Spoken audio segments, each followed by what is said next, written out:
Buongiorno a tutti dall'autorità di gestione del PSR Veneto e dalla Regione del Veneto e benvenuti per questo nuovo appuntamento con il partenariato del settore agricolo e dello sviluppo rurale dedicato alla PAC, alla nuova PAC. E intanto ringraziamo gli ospiti, tutti coloro che si sono collegati, vedo anche l'assessore già collegato che darà il saluto iniziale e prego ai partecipanti, esclusi i relatori, di chiudere le telecamere, i microfoni sono già silenziati, dopodiché potremo iniziare con il programma della giornata. Ricordiamo un appuntamento informativo dedicato appunto a tutti i soggetti del partenariato regionale e si farà il punto ovviamente sulla fase molto delicata e importante di definizione della nuova PAC e soprattutto della sua applicazione che avverrà nei prossimi mesi. Il primo importante appuntamento è la presentazione del piano strategico nazionale entro il 31 dicembre da parte dell'Italia, al quale sta ovviamente lavorando la Regione del Veneto a stretto gomito a gomito con il Ministero. I dirigenti della Regione avranno il compito quindi un po' di orientarvi sui nuovi meccanismi, sul nuovo contesto della PAC che sta per arrivare. Come dicevo, vi preghiamo di tenere i microfoni silenziati e spente anche le telecamere, ad eccezione dei relatori, e al termine degli interventi ci sarà uno spazio dedicato alle domande. Le domande potranno essere poste esclusivamente via chat e verranno anche raccolte mano a mano che verranno poste e poi tutte quante cercheremo di rispondere in diretta appunto nello spazio dedicato appunto alle vostre domande. E vi ricordiamo che questo incontro viene registrato e la partecipazione implica anche la citazione al trattamento delle informazioni nel rispetto della normativa sulla privacy. Iniziamo allora con gli interventi, con l'introduzione istituzionale dell'assessore ai fondi UE Turismo, Agricoltura e Commercio Estero, Federico Caner. Buongiorno Assessore, grazie per essere con noi. Buongiorno a tutti voi, mi sentite? Sì, bene, perfetto. Allora, grazie innanzitutto ovviamente anche di questa giornata, del partecipare anche numerosi.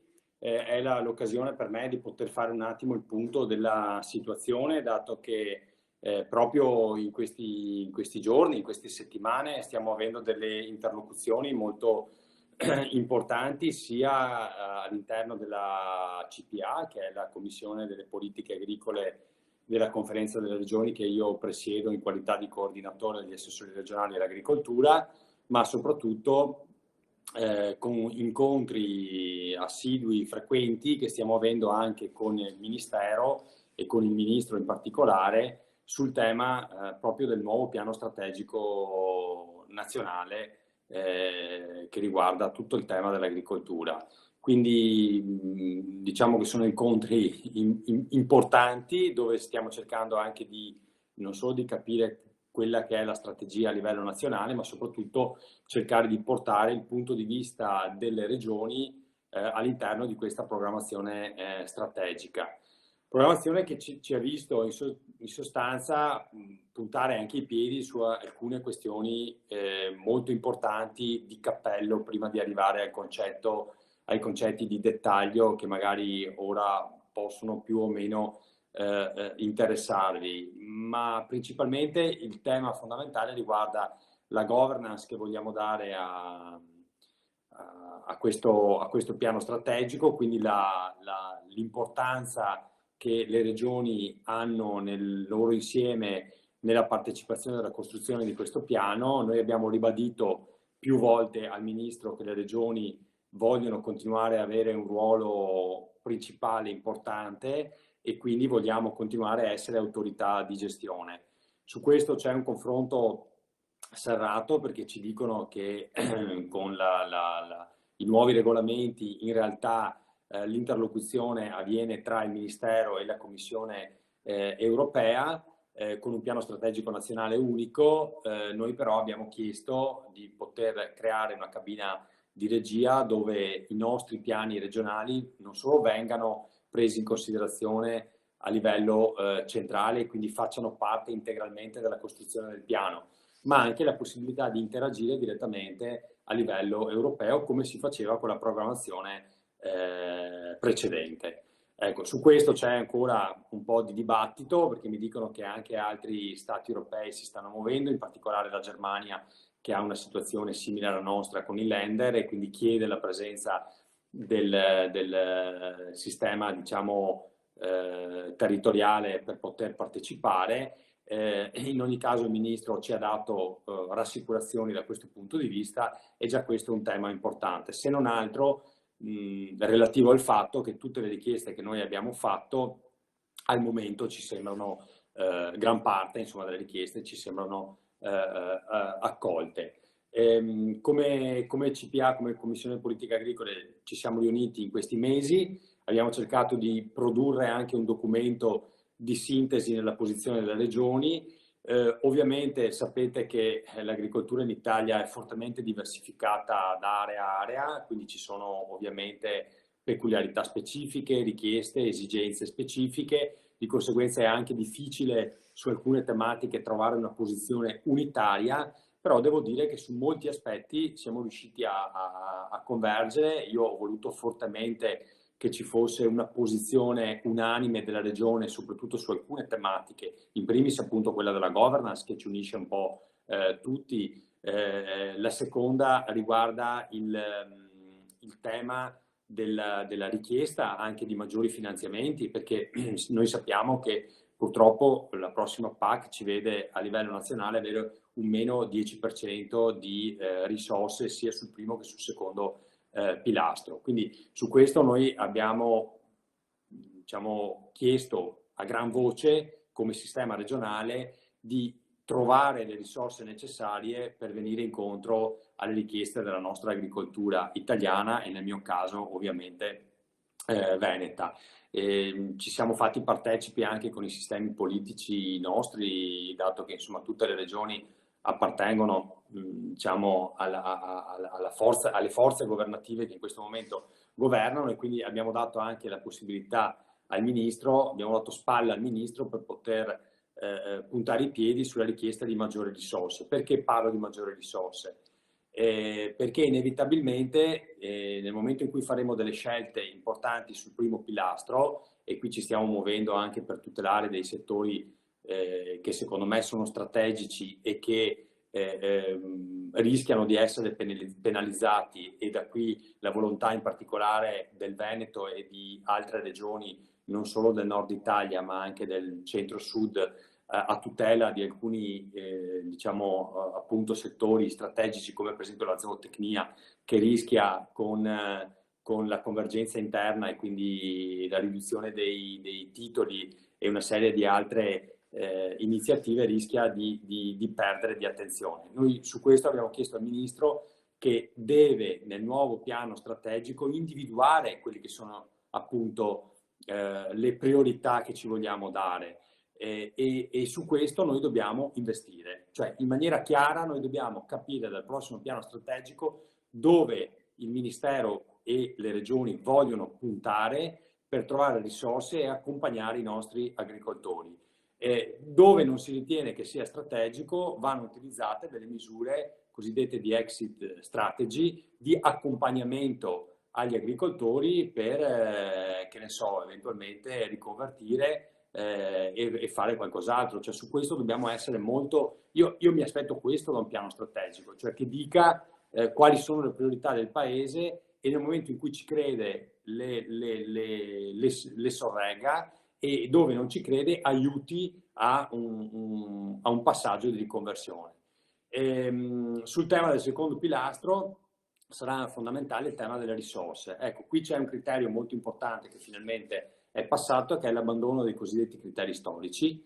Finalmente, dopo 20 anni che si discute di queste tematiche, abbiamo cominciato a ragionare, soprattutto per quanto riguarda il 2023 in poi, sull'applicazione di criteri oggettivi. Ecco, su questo le regioni devono ancora trovare una quadra, perché ovviamente abbiamo interessi diversi. Ricordo che fino a poco tempo fa c'erano due grandi fazioni, no?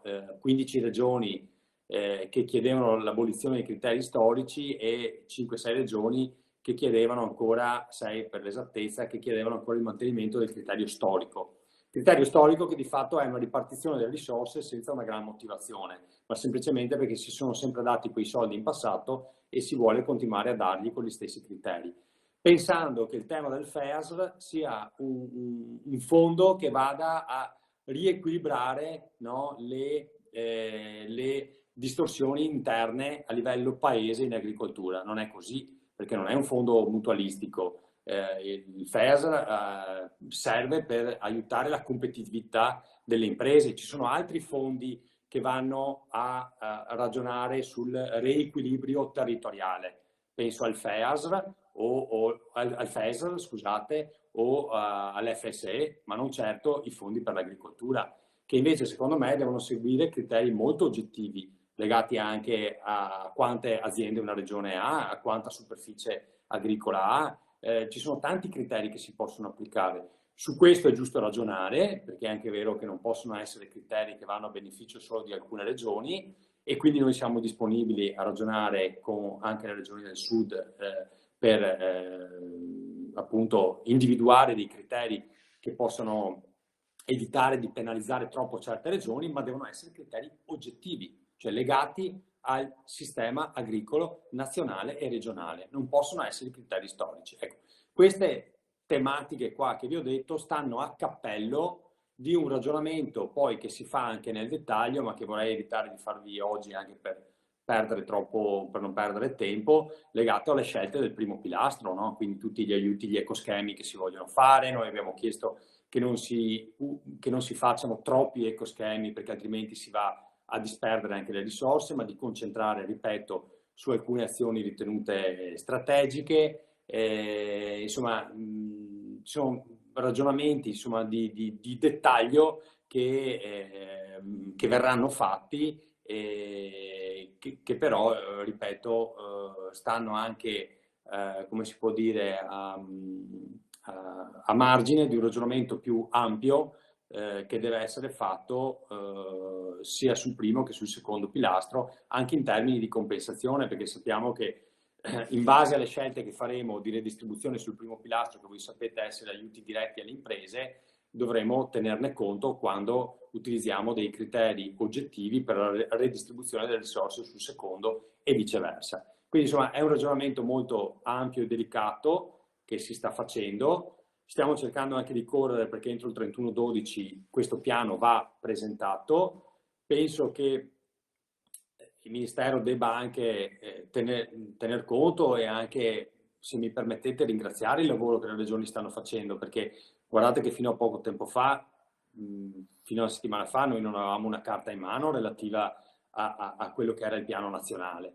Quindi stiamo dando noi delle linee di indirizzo che sembrano essere recepite, adesso vedremo, perché il 13 avremo un altro incontro importante col Ministro sulla base del documento che noi abbiamo presentato come regioni, e vedremo quali saranno le risposte concrete che ci verranno date. Ecco, questa è un po' la situazione ad oggi, aggiornata di quanto sta accadendo, sapendo che entro il 31/12, ripeto, come dicevo prima, noi dobbiamo presentare questo piano, perché qualcuno pensa già che ci sia la possibilità di proroga, di poter presentare un piano e poi rivederlo a febbraio, a marzo, aprile.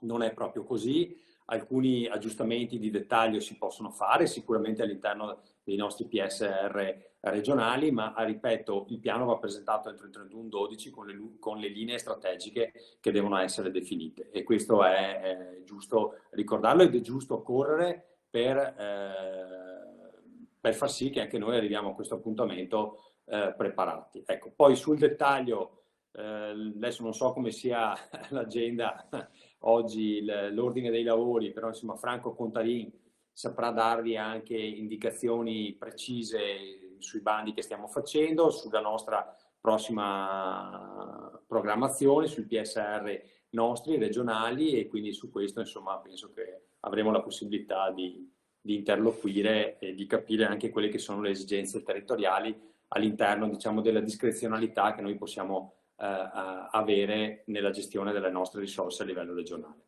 Io vi ringrazio per l'attenzione, rimango a disposizione e vi auguro buona giornata. Grazie allora all'assessore Federico Caner per il suo intervento introduttivo che ci ha dato un po' una cornice politico-istituzionale della situazione in questo momento. Prima di passare al direttore di area Andrea Comacchio, che è già collegato, vedo collegato, ricordo a tutti di spegnere le videocamere, soprattutto ai partecipanti, ad eccetto dei relatori ovviamente, anche per consentirci di non consumare banda e rimanere nei limiti tecnici di questa diretta. La registrazione di questo webinar verrà messo a disposizione nei prossimi giorni sul sito psrveneto.it insieme alle slide che i relatori vi presenteranno nel corso di questa mattinata. Allora, intanto introduco anche Andrea Comacchio, direttore dell'area marketing territoriale, cultura, turismo, agricoltura e sport. Benvenuto direttore, a lei la parola.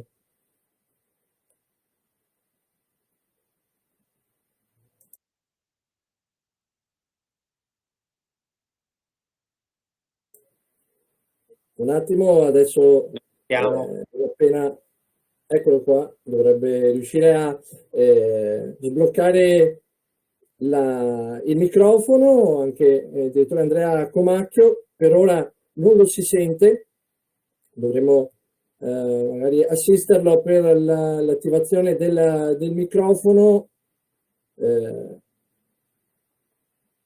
Anche il direttore Andrea Comacchio ci darà un po' quello che è il quadro sulla situazione generale, sul quadro normativo, su come si stanno evolvendo soprattutto i negoziati, la collaborazione tra la Regione del Veneto e l'UNPAF. Eccoci qua e sento il direttore Andrea Comacchio che sta condividendo la sua presentazione e quindi tutto pronto per iniziare. Grazie.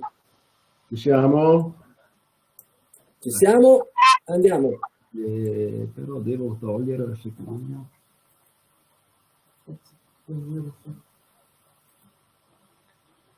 Allora, buongiorno a tutti. Io devo darvi, diciamo, un inquadramento di massima delle attività e dei lavori che sono stati effettuati fino a questo momento per la predisposizione del piano strategico per la PAC 23-27, a partire, diciamo, da questo tavolo di partenariato, dalla sua costituzione nel giugno del 2020 alla diciamo, prima convocazione di un webinar dedicato al tema del piano strategico, a una consultazione sulla proposta di quadro strategico e sulle scelte strategiche a novembre del 2020 e poi da maggio del 2021 con una serie di comunicazioni mensili dedicate. Ieri il Consiglio ha approvato i 3 regolamenti di base, Consiglio europeo, tre regolamenti che verranno pubblicati lunedì. A questi dovranno fare seguito i regolamenti di esecuzione e i regolamenti delegati da parte della Commissione. Diciamo, sono diversi e alcuni andranno a disciplinare anche le modalità con cui i contenuti del piano strategico nazionale dovranno essere comunicati e notificati alla Commissione europea. Le novità di questo periodo di programmazione sono, credo, largamente note, a partire dal fatto che c'è un forte accento strategico sulla programmazione, quindi un unico strumento di programmazione sia per il primo che per il secondo pilastro, 9 obiettivi specifici e un obiettivo trasversale da perseguire attraverso gli strumenti della PAC, tutti, un nuovo modello di attuazione che impone, diciamo, una necessaria corrispondenza tra impieghi e output, quindi tra spesa e risultati degli interventi che si vanno a mettere in piedi, nuovi strumenti obbligatori come gli ecoschemi e diciamo molti vincoli di destinazione finanziaria sia per il primo che per il secondo pilastro in funzione principalmente degli obiettivi del Green Deal dell'Unione Europea. Il contenuto del piano strategico per la PAC lo vedete qui rappresentato, 8 capitoli con 5 allegati. Il cuore è sicuramente la strategia di intervento, ma anche diciamo, i piani dei target e i piani finanziari che accompagneranno gli interventi definiti a livello di piano.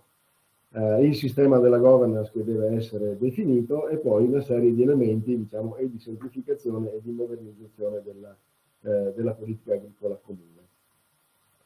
Le regioni hanno contribuito fin dalla fase diciamo, ascendente alla definizione dei contenuti della nuova PAC mediante dei propri documenti di posizionamento rispetto alle proposte formulate dalla Commissione e poi dalle altre istituzioni comunitarie man mano che hanno prodotto le proprie posizioni.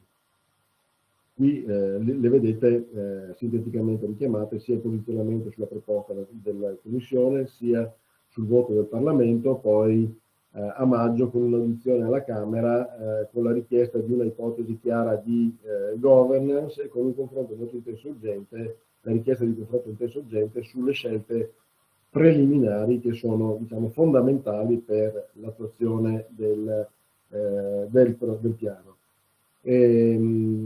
La posizione sempre mantenuta dalle regioni rispetto al tema della governance la vedete riassunta qui. In particolare è una conferma del sistema, quello che è chiesto è una conferma del sistema attuale e quindi con la programmazione e la gestione da parte del MIPAAF d'intesa con le regioni per gli interventi relativi ai pagamenti diretti, la programmazione da parte del Ministero d'intesa con le regioni e la gestione da parte delle regioni per gli interventi settoriali, leggi, organizzazioni comuni del mercato, e infine programmazione e gestione da parte delle regioni per gli interventi di sviluppo rurale, a eccezione di quelli che hanno una valenza nazionale come le assicurazioni e la gestione del rischio. A partire da marzo si è attivata tutta una serie di tavoli di lavoro e di incontri, tavoli di lavoro specifici e di coordinamento tra direttori generali. Come vedete nell'ultimo mese questi incontri hanno superato la cinquantina perché hanno la funzione di andare a definire diciamo, tutti gli elementi del piano da presentare entro la fine dell'anno. In particolare l'obiettivo dei tavoli di lavoro è di concludere entro il 15 di dicembre perché da quella data si dovrebbe cominciare il caricamento delle informazioni nel sistema di interscambio con la Commissione europea. Accennava anche l'assessore, il 31 dicembre è una data da regolamento, il documento che verrà presentato a Bruxelles dovrà essere il più completo e ordinato possibile, ci sarà spazio poi eventualmente per delle modifiche che secondo me però non potranno essere delle modifiche sostanziali sia in termini finanziari che di indicatori da conseguire, di target da conseguire. Per cui dicevamo da ottobre gli incontri tecnici si sono intensificati e parallelamente si sono intensificati anche gli incontri tra Commissione Politiche Agricole e Ministro, un incontro grosso modo un incontro a settimana. Al partenariato nazionale, ultima riunione se non ricordo male il 22 di novembre, sono stati recentemente proposti alcuni documenti di indirizzo a partire diciamo dallo schema della strategia alla prioritizzazione delle esigenze all'architettura verde della PAC, tutti documenti che trovate sul sito della rete rurale agli indirizzi che vedete riportati in questa diapositiva. Per alcuni aspetti sono dei documenti ancora molto, passatemi il termine, vaghi, nel senso che ad esempio il documento sulla strategia non riporta alcuna indicazione né sul riparto delle risorse né diciamo sulla gran parte degli interventi da attivare, così come diciamo, le simulazioni diciamo, degli effetti redistributivi sui pagamenti diretti riguardano solo alcuni scenari e non altri.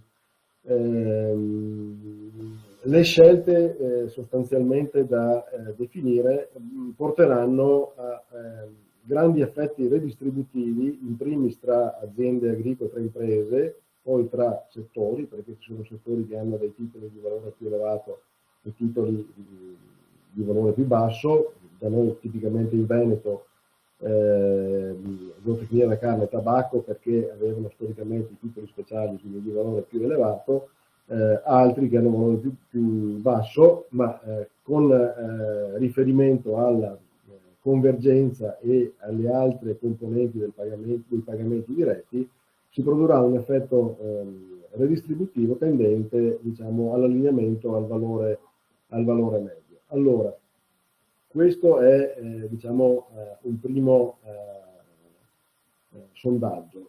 In base diciamo, alla versione di luglio interistituzionale del regolamento, nella vista della versione finale, le scelte da operare a livello di piano strategico, se non ricordo male, erano circa una sessantina, 58 se non ricordo male.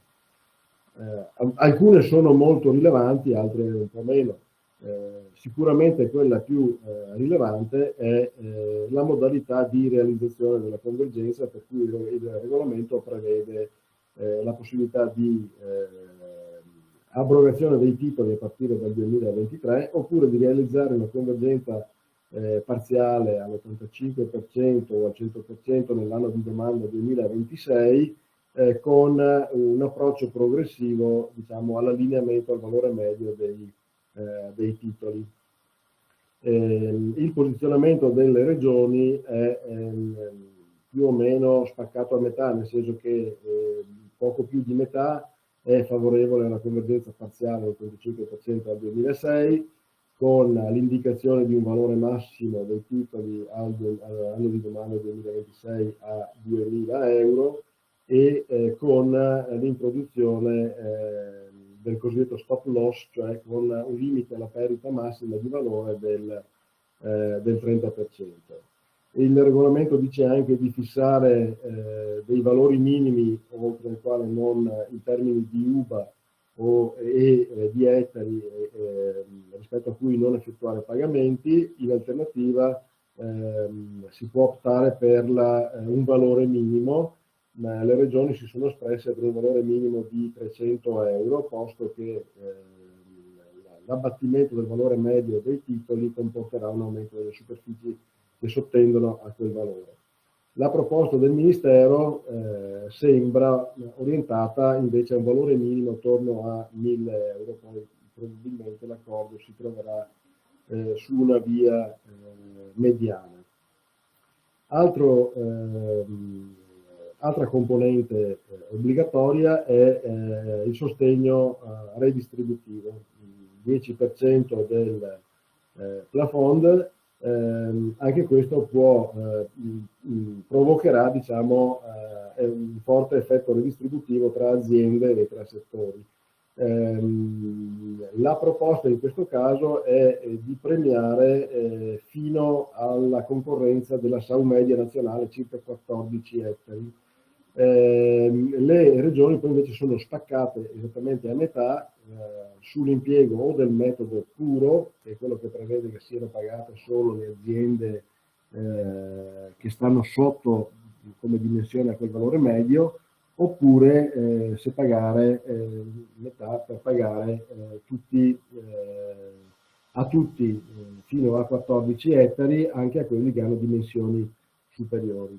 Qui potrebbero verificarsi, diciamo, con l'adozione del metodo puro, potrebbero verificarsi degli effetti distorsivi notevoli, nel senso che ad esempio chi ha 14 ettari prenderebbe degli importi considerevoli, e chi ha 14 ettari,1 non prenderebbe niente di aggiuntivo rispetto al valore dei titoli riallineati. Quindi è un argomento su cui effettuare delle simulazioni un po' più approfondite di quelle che sono state fatte sicuramente finora. Sul sostegno complementare ai giovani, il regolamento ammette che si possano prelevare fino al 3% del plafond per distribuirlo a tutti i giovani che fanno domanda di pagamento di base, con facoltà agli Stati membri di definire eventualmente un limite massimo oltre il quale non concedere il sostegno. La proposta delle regioni è di non attivare questa misura, ma di trasferire l'1,5% del plafond al secondo pilastro per incrementare le dotazioni relative alla misura di sostegno agli investimenti per i giovani. Questo perché avrebbe più significato e andrebbe certamente a premiare i giovani che intendono poi consolidare la propria posizione e restare in agricoltura. L'altro elemento pregnante della riforma sono gli ecoschemi. Il 25% del plafond almeno deve essere destinato a questi. Il rischio è quello concreto di una forte complicazione tra condizionalità rafforzata, ecoschemi e misure agroclimatiche ambientali. C'è un grosso rischio di creare delle confusioni nella definizione delle diverse tipologie di intervento. Per questo le regioni si sono espresse nel senso di considerare un numero limitato di ecoschemi, 4, di effettuare una demarcazione tra primo e secondo pilastro, in particolare per il biologico, mandando il mantenimento sul secondo pilastro e l'introduzione sul primo, e di mantenere un approccio molto semplice nella implementazione e nella gestione di queste attività. Sul sostegno accoppiato al reddito, l'orientamento delle regioni sarebbe quello di, sugli ecoschemi, l'altra richiesta è di prevedere un ecoschema sostanzioso per la zootecnia, diviso in 3 componenti: la gestione dei farmaci, la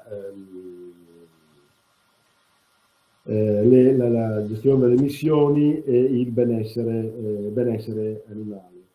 Nel benessere animale ci dovrebbe stare anche qualcosa di specifico per gli allevamenti di montagna. Questo perché la zootecnia è sicuramente il settore più impattato dalla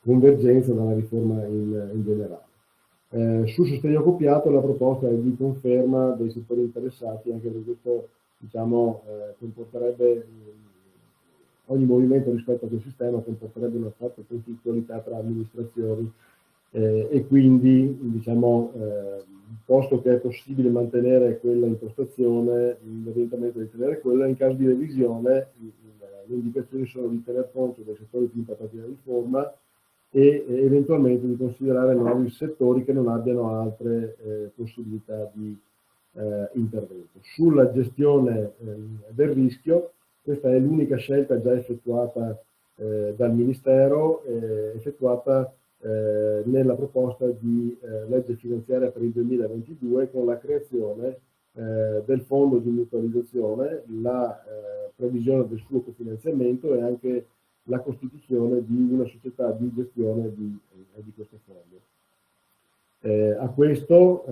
Questo fondo viene alimentato con la trattenuta del 3% sui pagamenti diretti a carico degli agricoltori, e quindi possono accedere tutti gli agricoltori a questo fondo, tutti gli agricoltori beneficiari di pagamenti diretti. Sugli interventi settoriali, anche qui la richiesta della regione è di attivarli, ovviamente per i settori che non sono già coperti, che sono olio, ortofrutta, vino e miele, e in particolare di attivarli per il settore zootecnico.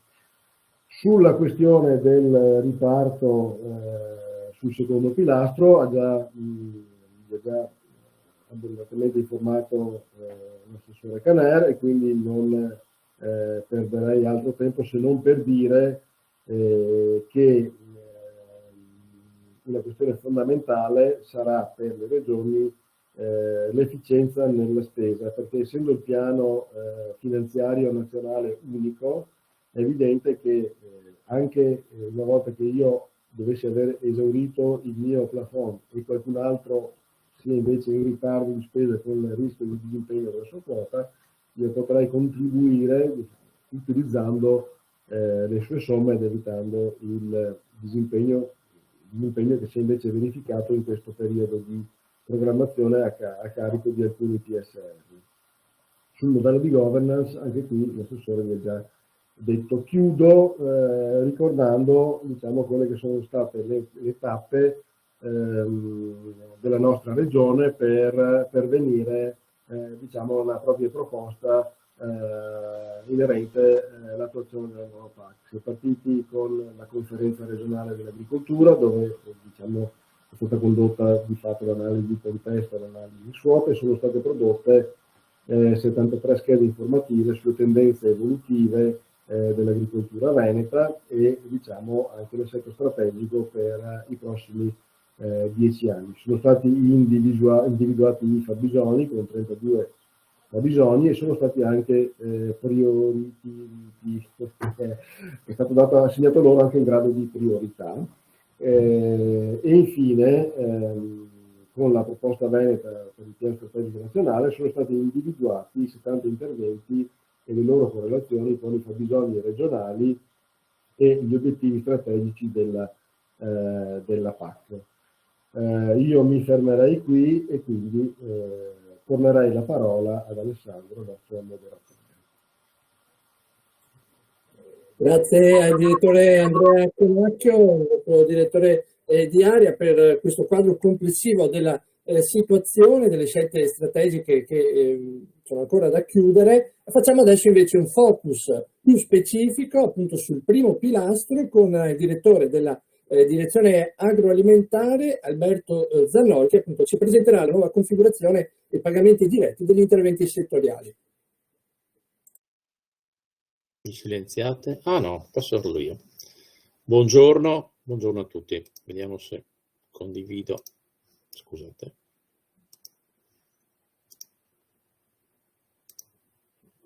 Non riesco a condividere. Perché non mi condivide? Condividi. Finestra. Ok. A posto? Sì, vediamo. Perfetto? Benissimo. Tutto schermo, se tutto schermo si vede sono anche tutto meglio. Schermo io? Io sono tutto schermo. Non vedete tutto schermo? Scusate. No, non è ancora nella... non era ancora attivato? Posto? Esatto. Perfetto, benissimo. Grazie, buongiorno a tutti. Vado? Avanti, sì. Sì. Grazie, buongiorno a tutti. Sì, allora, dopo l'introduzione del dottor Comacchio, a me è il compito di fare un attimo una focalizzazione rispetto appunto ai pagamenti diretti, quelli, cioè il sistema finanziato tramite il fondo FEAGA. Il dottor Comacchio ha già dato delle indicazioni abbastanza precise, per cui io scorrerò evidentemente quelle che sono stati un po' l'evoluzione l'andamento, diciamo così, delle valutazioni fino ad arrivare a quelle che sono, a quella che è appunto la posizione definita, in maniera tale che si possano lasciare anche documenti scritti su cui poi effettuare eventualmente delle valutazioni.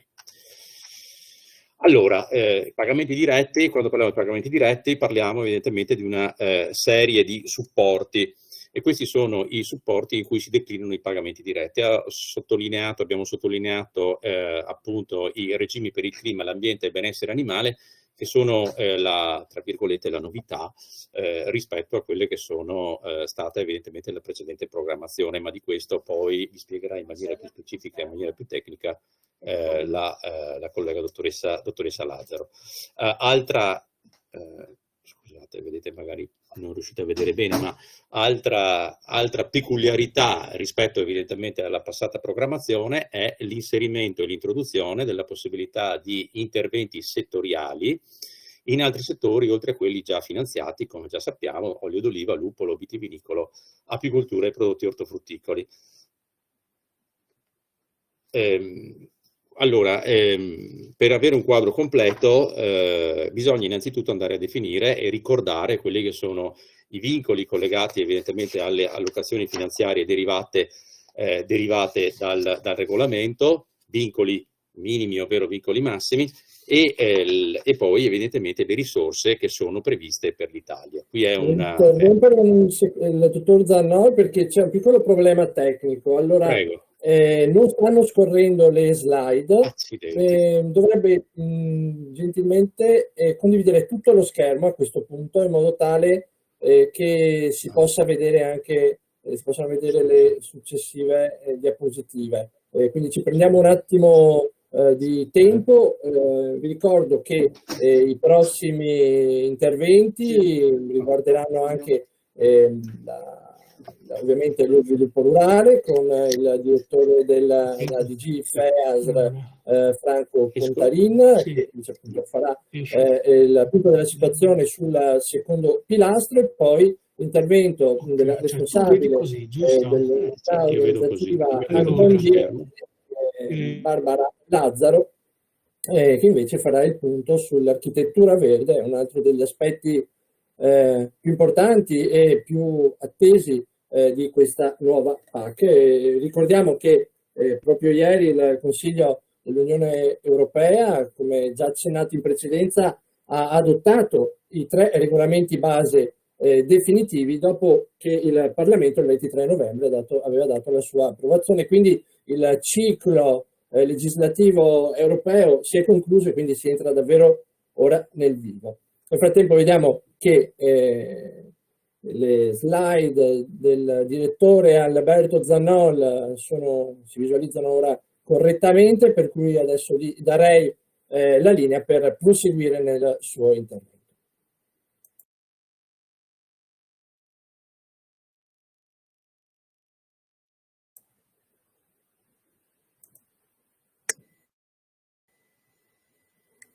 Non sentiamo il dottor Zannol, chiediamo di verificare insieme a lui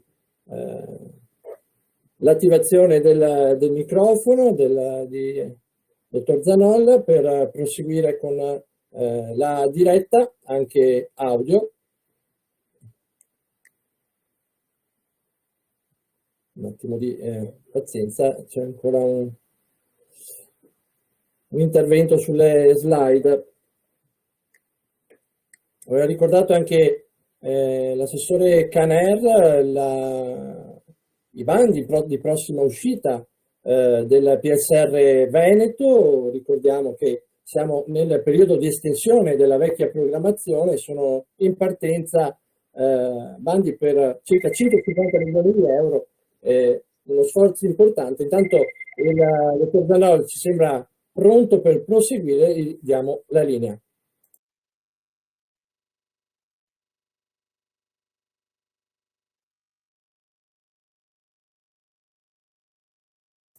Bisogna sbloccare di nuovo il microfono, altrimenti vediamo ma non sentiamo questa volta.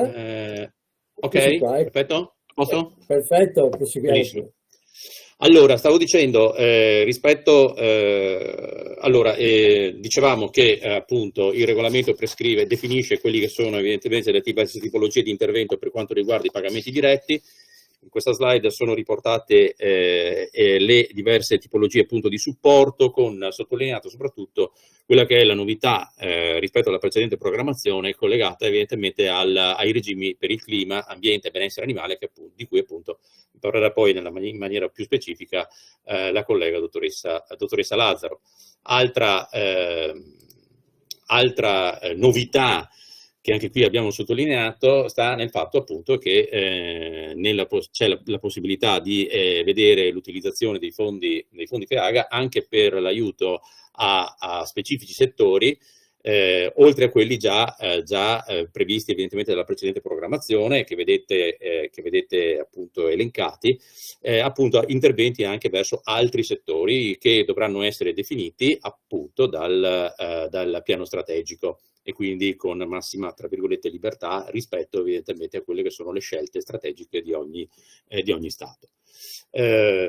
Per fare, diciamo così, bisogna comunque fare i conti con quelle che sono da una parte quelli che sono i vincoli legati alle allocazioni finanziarie, e poi vedremo anche rispetto a quelle che sono anche le disponibilità finanziarie vere e proprie. Qui ripercorriamo quelli che sono i limiti previsti, massimali o minimi o massimi previsti per quanto riguarda le diverse tipologie di supporto, che devono essere evidentemente valutati in funzione evidentemente poi del loro effetto rispetto evidentemente a quella che è la conseguente determinazione dei valori di premio, dei valori cioè di contributo, di pagamento, che verranno e saranno determinati dall'applicazione e diciamo così, dal mix dell'applicazione di questi vincoli rispetto ai tipi di supporto.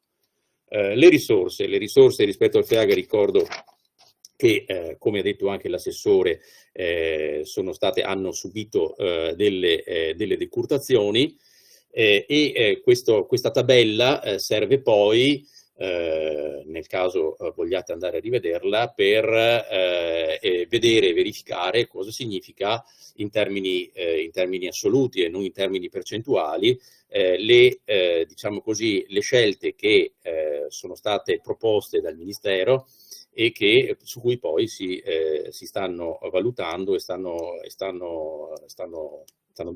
definite e verranno definite anche rispetto evidentemente diciamo così, al sistema delle regioni. Per quanto riguarda la proposta veneta, noi siamo partiti, come ricordava anche il dottor Comacchio, da un percorso che ha delineato quella che era appunto la proposta veneta per il piano, per l'adozione del piano strategico e le linee strategiche per l'agricoltura 2030. Qui riportiamo quelli che sono, diciamo così, in maniera abbastanza sommaria ovviamente, quelle che sono state le scelte derivate evidentemente da questo percorso, soprattutto rispetto alla definizione, alla possibile individuazione di sistemi di sostegno finalizzati all'ambiente e al benessere animale, che potessero essere evidentemente confacenti rispetto a quelle che erano le aspettative del sistema veneto. Quindi la definizione di tutta una serie di interventi collegati all'applicazione di ecoschemi che riguardavano sia l'ambito zootecnico, sia l'ambito più generale delle coltivazioni, sia erbacee che arboree. Sempre rispetto appunto al percorso fatto per la definizione delle strategie veneta, si era evidenziata la necessità comunque di mantenere, di garantire l'applicazione degli interventi settoriali già esistenti, andando però a specificare la necessità e l'eventuale diciamo così, opportunità, ecco, di individuare anche nel settore zootecnico bovino, sia da carne che da latte, un altro dei settori su cui poter convergere quelli che erano eventualmente gli sforzi, i fondi collegati appunto diciamo così, alla definizione di interventi settoriali previsti dagli schemi di regolamento. Ovviamente il dottor Comacchio ha individuato quelle che devono essere, le scelte che devono essere fatte rispetto evidentemente alla gestione, diciamo così, del plafond legato ai pagamenti diretti. Chiaramente ogni scelta, e le scelte nazionali, vanno ad incidere sull'allocazione delle risorse, sia rispetto evidentemente al comparto, quindi ai diversi sistemi produttivi, sia ai comparti, sia rispetto evidentemente alle singole aziende. Qui vengono riepilogati in maniera un pochino più puntuale quelli che sono, diciamo così, le principali scelte che devono essere definite a livello evidentemente dei pagamenti diretti, e si tratta di scelte collegate evidentemente a regole da dover applicare. Come è stato già premesso, si tratta di scelte in itinere che non hanno ancora trovato una definizione esatta, ma che fanno parte evidentemente di quelle che sono diciamo così, i rapporti che si stanno instaurando e stanno definendo per arrivare evidentemente alla definizione finale tra il governo centrale e il sistema delle regioni. Ora, caliamoci da questo quadro, che è il quadro generale, e caliamoci verso quello che è, diciamo così, l'attività che si è svolta durante questa seconda fase dell'anno 2021 e che si sta per concludere. E andiamo a vedere quelli che sono, anche qui da un punto di vista generale, quindi da un punto di vista, diciamo così, degli argomenti più importanti, quelli che sono le proposte del Ministero e il posizionamento delle regioni. Allora, i due scenari qui sono ricapitolati quelli che sono i due scenari da un punto di vista finanziario proposti dal Ministero. Ebbene, i due scenari, vedete, si differenziano per il fatto che nel secondo non è previsto il sostegno complementare al reddito per i giovani e non è previsto il sostegno per le altre filiere, il che vuol dire che ci sarebbe una maggiore percentuale di fondi a favore evidentemente del sostegno di base, mantenendo più o meno, mantenendo ovviamente il livello legato agli ecoschemi, al sostegno redistributivo e andando nel secondo scenario a ridurre anche quello che è il sostegno accoppiato. Per quanto riguarda invece, sempre rispetto evidentemente a questi due scenari, il Ministero ha proposto due tipi di convergenza, 85 o 100% di convergenza, la presenza o assenza, diciamo appunto, dello stop loss, quindi appunto del limite della riduzione dei diritti di aiuto per ridurre appunto l'effetto di riduzione del diritto rispetto al valore medio, e una definizione del tetto massimo del titolo che, come avete sentito, è per il Ministero è definibile in 500 euro. Mentre per il sostegno redistributivo, anche qui il Ministero ha presentato delle proposte articolate che prevedono una differenziazione rispetto alle dimensioni e alle classi dimensionali del sostegno. Chiaramente tutto ciò va sicuramente a rideterminare una, diciamo così, redistribuzione, una revisione della distribuzione spaziale, quindi della distribuzione territoriale, diciamo così, dei fondi, a vantaggio di quelle che sono le aree meno caratterizzate dall'agricoltura specializzata dei poli urbani, e quindi verso un effetto negativo nei confronti del sistema dell'area di pianura del Veneto, che chiaramente si accentua quanto più accentuato evidentemente l'effetto della convergenza. Ancora rispetto evidentemente alle proposte del Ministero, il Ministero ha presentato e ha proposto al partenariato 7 ecoschemi. 7 ecoschemi secondo 2, diciamo così, step di proposta. Vedete la seconda proposta, quella del 22 novembre, dove sono specificati ecoschemi legati al benessere animale, quindi un ecoschema specifico per il benessere animale, un premio per l'agricoltura biologica, e in questo caso si tratterebbe tendenzialmente dell'attivazione, ma vedremo poi la posizione delle regioni, un premio per la produzione integrata, ma che deve essere sottoposta evidentemente alla certificazione, le colture permanenti, un pagamento per le colture agroecologiche e poi un pagamento per elementi collegati evidentemente alla biodiversità e al paesaggio. Il posizionamento delle regioni rispetto a questo, diciamo così, alla presentazione evidentemente delle proposte ministeriali, le riassumiamo in queste ultime 3 slide.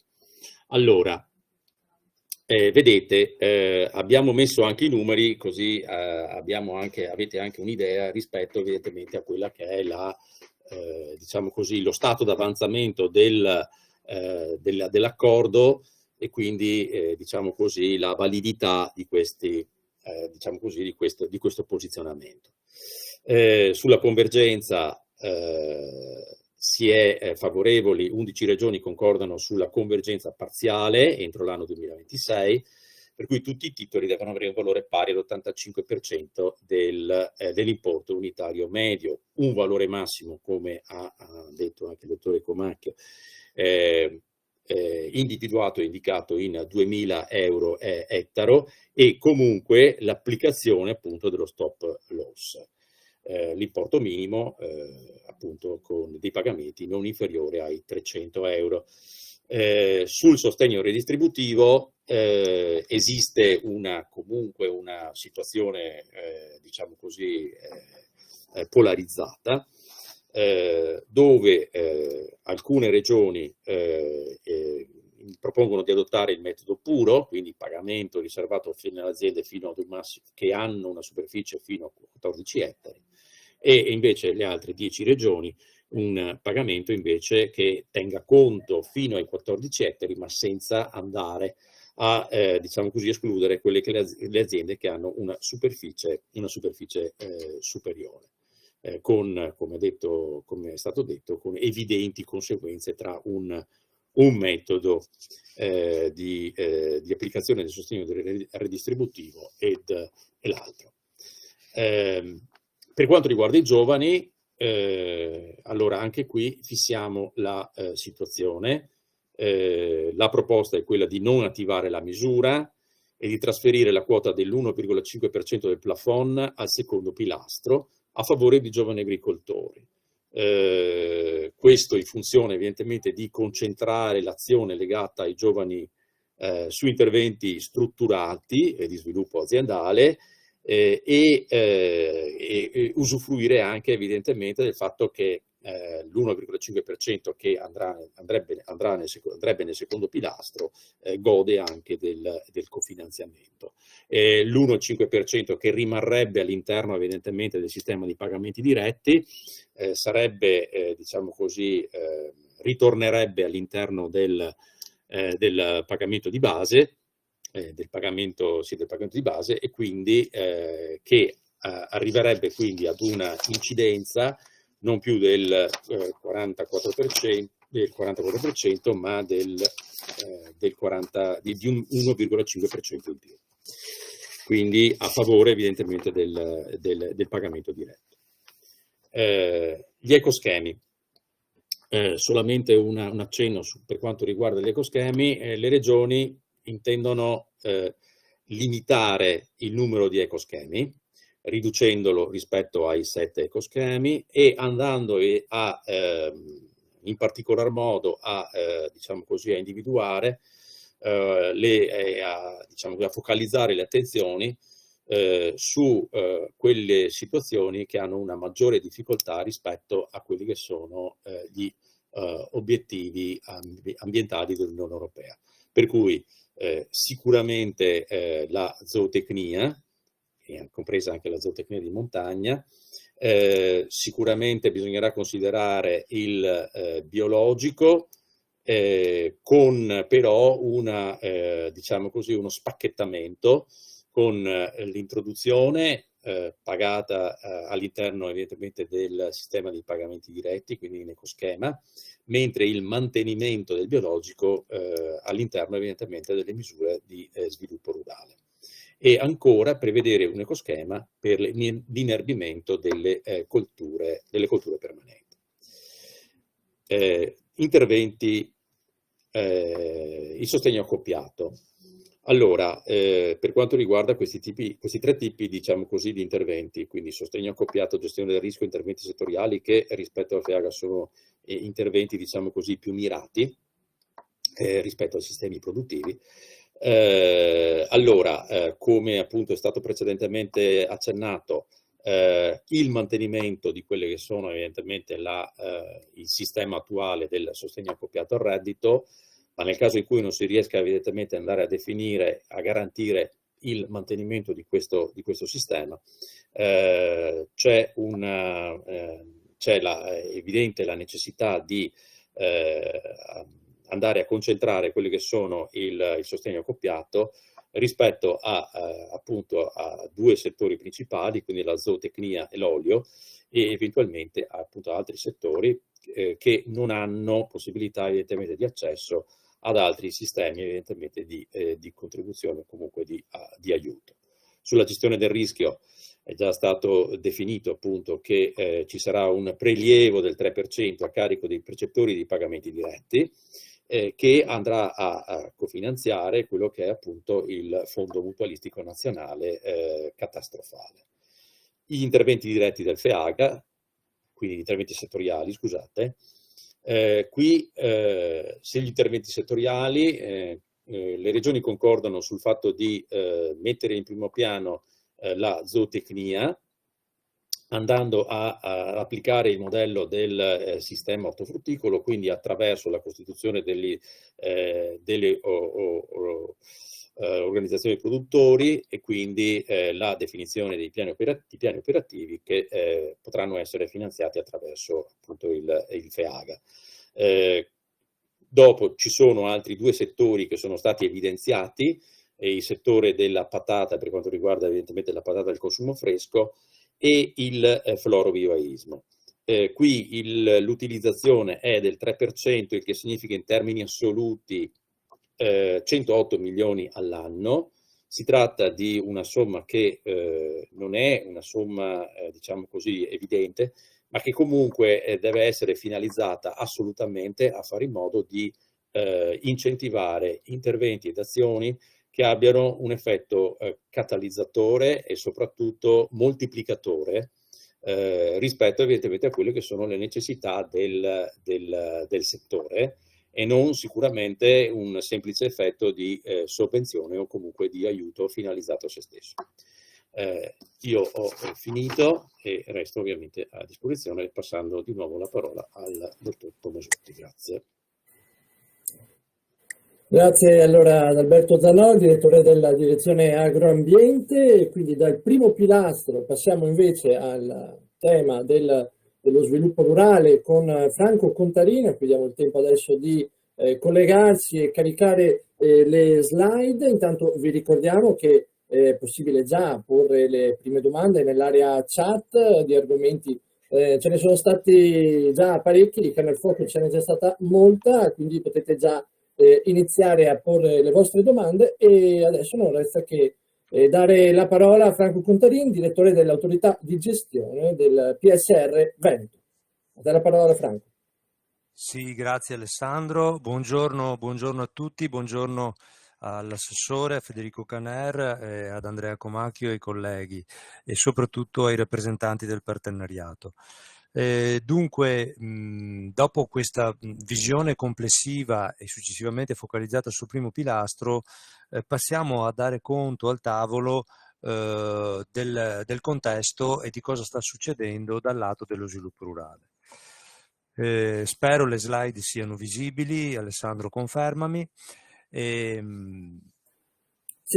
si vedono Grazie. correttamente. Partiamo da un breve recap, vediamo allora il quadro normativo ci propone la concentrazione, diciamo così, l'addensamento di tutte quelle che erano le misure precedentemente conosciute nella programmazione 14-20 in 8 tipologie di intervento, quindi cambia anche il lessico dal punto di vista degli strumenti che abbiamo a disposizione per lo sviluppo rurale.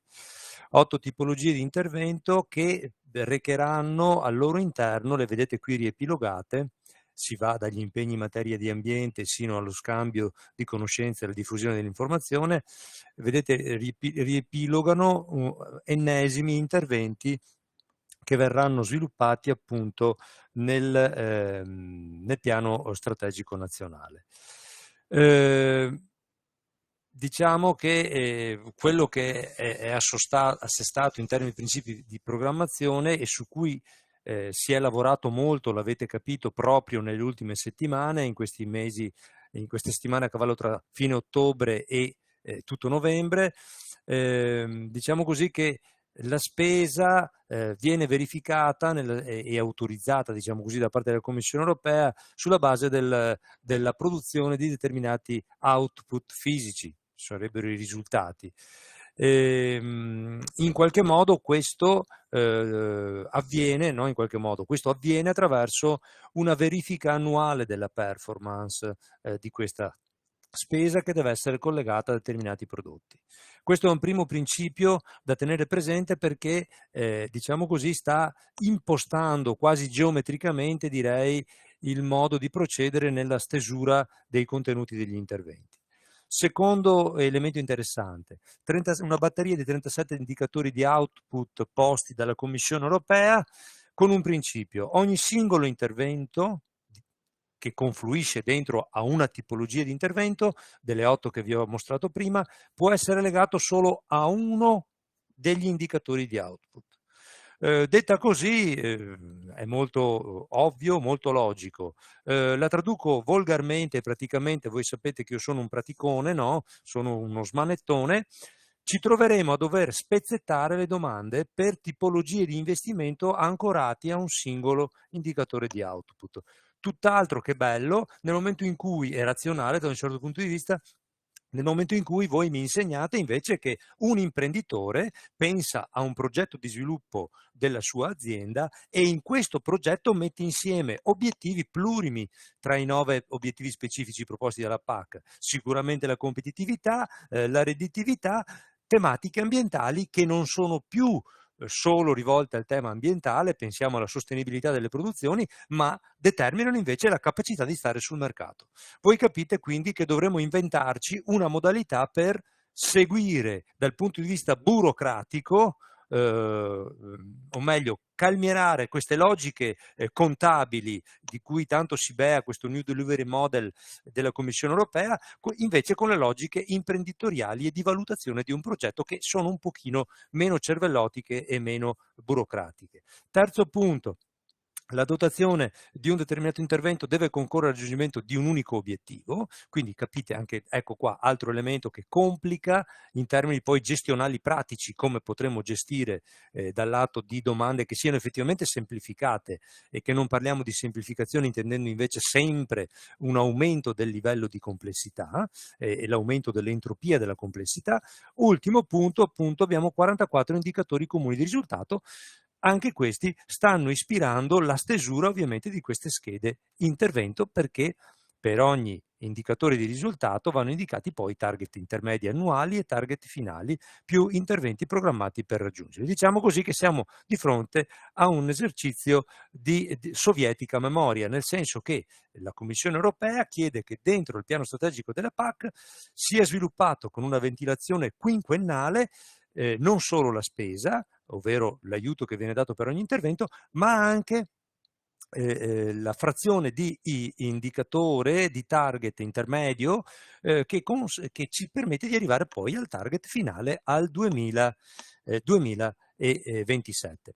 Detto questo, Il MIPAF si è affacciato a ottobre, ha lanciato una ricognizione dopo aver lavorato per un anno sulle esigenze che sapete sono state molto cesellate, ha lanciato una ricognizione, ha detto alle regioni: mandateci la vostra piattaforma ideale di interventi che ritenete opportuni per dare corpo sui vostri territori agli 8 interventi, agli 8 tipologie di interventi che perseguono gli obiettivi specifici della PAC.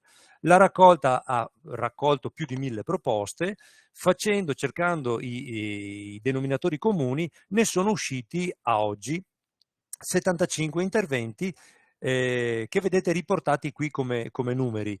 Resto sui titoli previsti dal regolamento, vedete gli 8 titoli a sinistra. Ad esempio sugli impegni ambientali climatici vedete abbiamo una batteria di 29 interventi proposti, altri 5 interventi invece su impegni in materia di gestione. Per quanto riguarda le indennità, vincoli naturali zona montana ad esempio per noi, o altri vincoli territoriali specifici, 3 interventi e così via, fino ad arrivare alla fine appunto gli interventi di cooperazione 7. Ricordo che dentro la cooperazione abbiamo non solo i gruppi operativi del PEI, che sono l'esempio più alto se vogliamo di cooperazione, ma abbiamo tutte le altre cooperazioni non PEI, e in più abbiamo reclutati qui dentro anche, ovviamente perché la filosofia che ci sta dietro è molto simile se non la stessa, anche il CLLD Leader e anche le azioni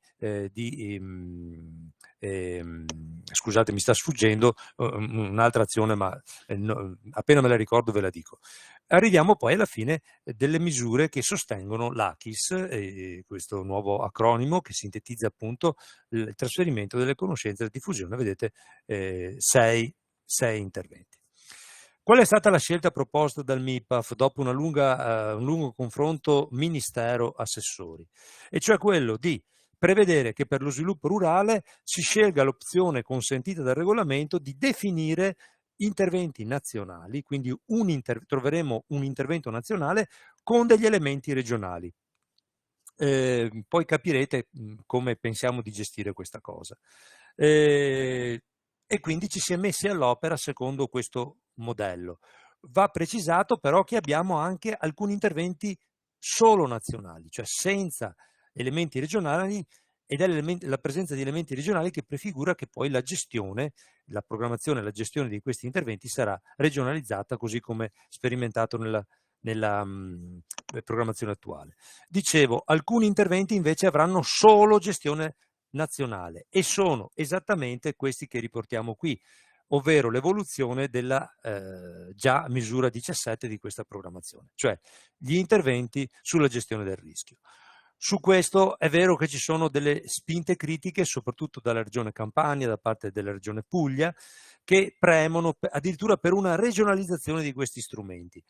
Quanto questa richiesta potrà trovare ascolto dal lato del MIPAF non lo sappiamo. Noi siamo tra il novero delle regioni che continuano a ritenere che la scala più opportuna per interventi di questo tipo sia quella nazionale, tant'è che l'avete sentito dalle parole di Andrea e di Alberto che mi hanno preceduto, il MIPAF usa anche un 3% del pagamento base per dare un contributo alla costituzione di un fondo di mutualizzazione nazionale che ha avuto anche già una traduzione pratica nella proposta di legge di bilancio 2022, nel senso che la creazione di questo strumento di fondo di mutualizzazione alimentato anche con risorse del FEAGA e del FEASR,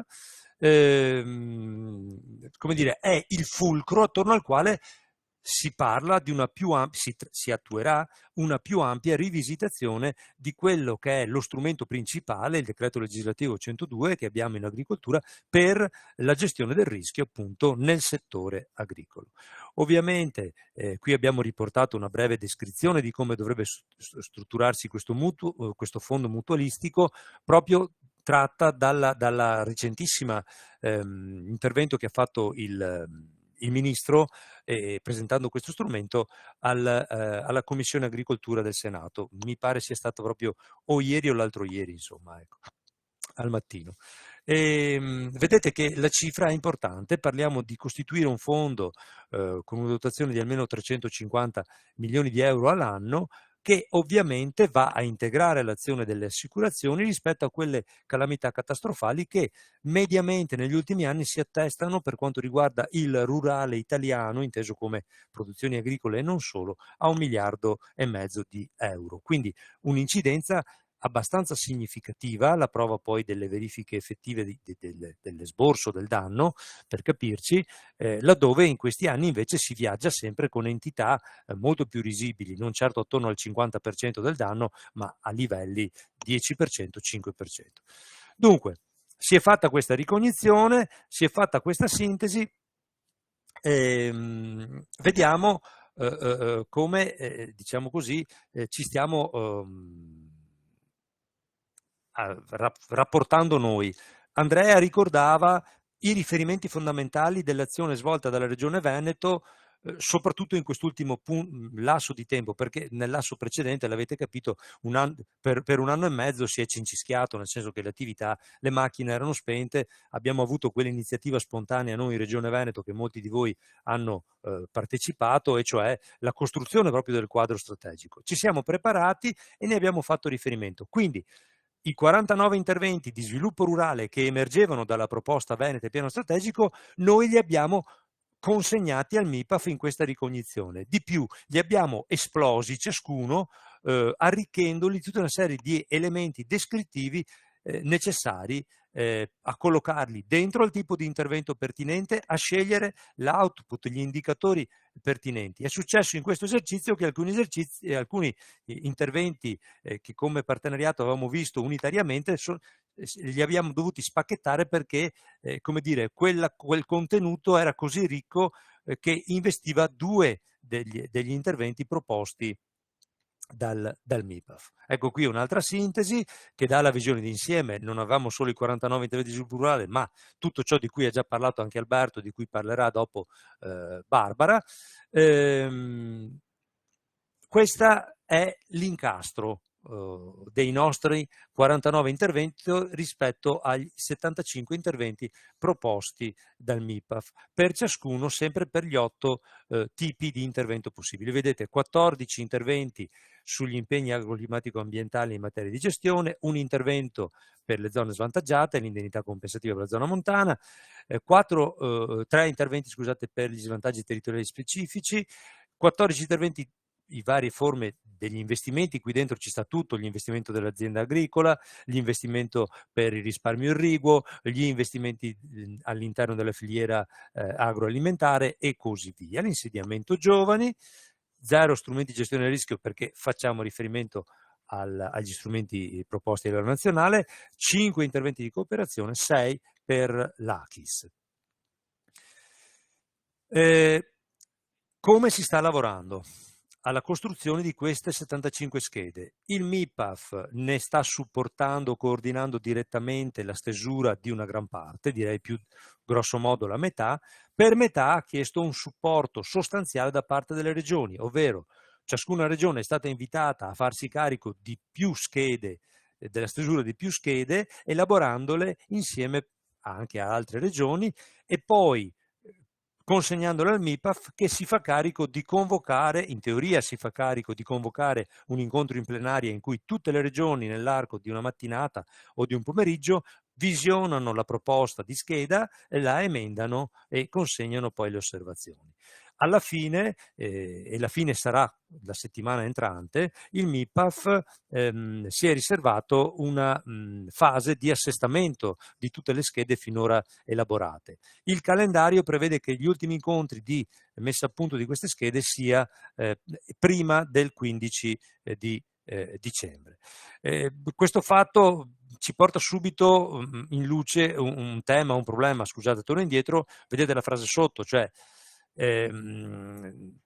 abbiamo lavorato noi come Veneto in particolare, ma supportati anche da altre regioni, per far sì che questo lavoro di cesello e di visione, discussione complessiva di regioni tenga presente una stella polare, cioè dentro a questo PSP, piano strategico PAC, per quanto riguarda lo sviluppo rurale, siccome tutte le regioni dovranno guardare a quei 75 interventi, a quelli che gli interessano, quindi una rosa, un sottoinsieme dei 75, facciamo in modo che le schede di intervento siano una cornice, e cioè non precludano nessuna declinazione regionale possibile specifica e non siano invece le classiche schede da PSR a cui siamo abituati. Quindi noi come Veneto ci siamo un po' dovuti svestire e accettare di vedere scritte nei vari interventi anche altre cose che noi mai faremo in Veneto, perché non è giusto precludere le altre regioni. Pensate che molte regioni, ad esempio, che hanno il problema contrario al nostro, noi abbiamo un'elevatissima progettualità e concorrenzialità, ad esempio sugli investimenti, abbiamo un'ampia partecipazione all'agroambiente e quindi siamo per mettere dei paletti chiari, concentrando ad esempio su aziende professionali o concentrando su impegni che abbiano un senso realistico in termini di risultato ambientale, ad esempio. Non ci siamo voluti scontrare con altre realtà, e non cito le targhe automobilistiche, in cui è palese ed evidente che il problema è all'inverso, cioè la necessità di spendere perché c'è poca richiesta, c'è poca vitalità imprenditoriale purtroppo in quei territori, e quindi anche l'idea più balzana deve trovare una risposta, anche la posizione di rendita più conclamata va assecondata. Ecco, logiche assolutamente discutibili, ma tant'è, pare che la Commissione europea non ravveda dei problemi, purché ci sia quella contabilità dei risultati che tanta sponda ha trovato in molte assisi anche scientifiche. Detto questo, la finalità è questa, vedete, quindi ecco perché vi ho detto, noi stiamo partecipando per cercare che i nostri interventi condivisi con voi ci stiano dentro e non siano in qualche modo in parte o in tutto vietati. I riferimenti sono quelli di cui abbiamo già parlato e non vi tedio oltre. A supportare tutto questo sforzo di lavoro che avete visto ha significato 54 riunioni in cui, a parte le 5 riunioni che si sono sciroppati Federico Caner e Andrea Comacchio, e credo che nessuno di noi li invidi, anzi, insomma, dire, se possiamo gli diamo anche, gli offriamo da bere, ecco, mettiamolo così, vedete che il capo area è anche raffreddato a seguito di questo sforzo in cui è stato coinvolto. Detto questo, comunque ci siamo sciroppati una cinquantina di interventi, non io personalmente, non il caro Zannol, ma se passiamo a Barbara o a tutta una squadra che vedete riepilogata qui in basso di questo gruppo operativo di 47 persone, queste persone sono quelle che in questi giorni stanno lavorando, sono i nostri cirenei, e vi assicuro che si stanno attenendo alle indicazioni del partenariato, anche a quelle segnalazioni critiche che avevamo raccolto con la nostra consultazione online.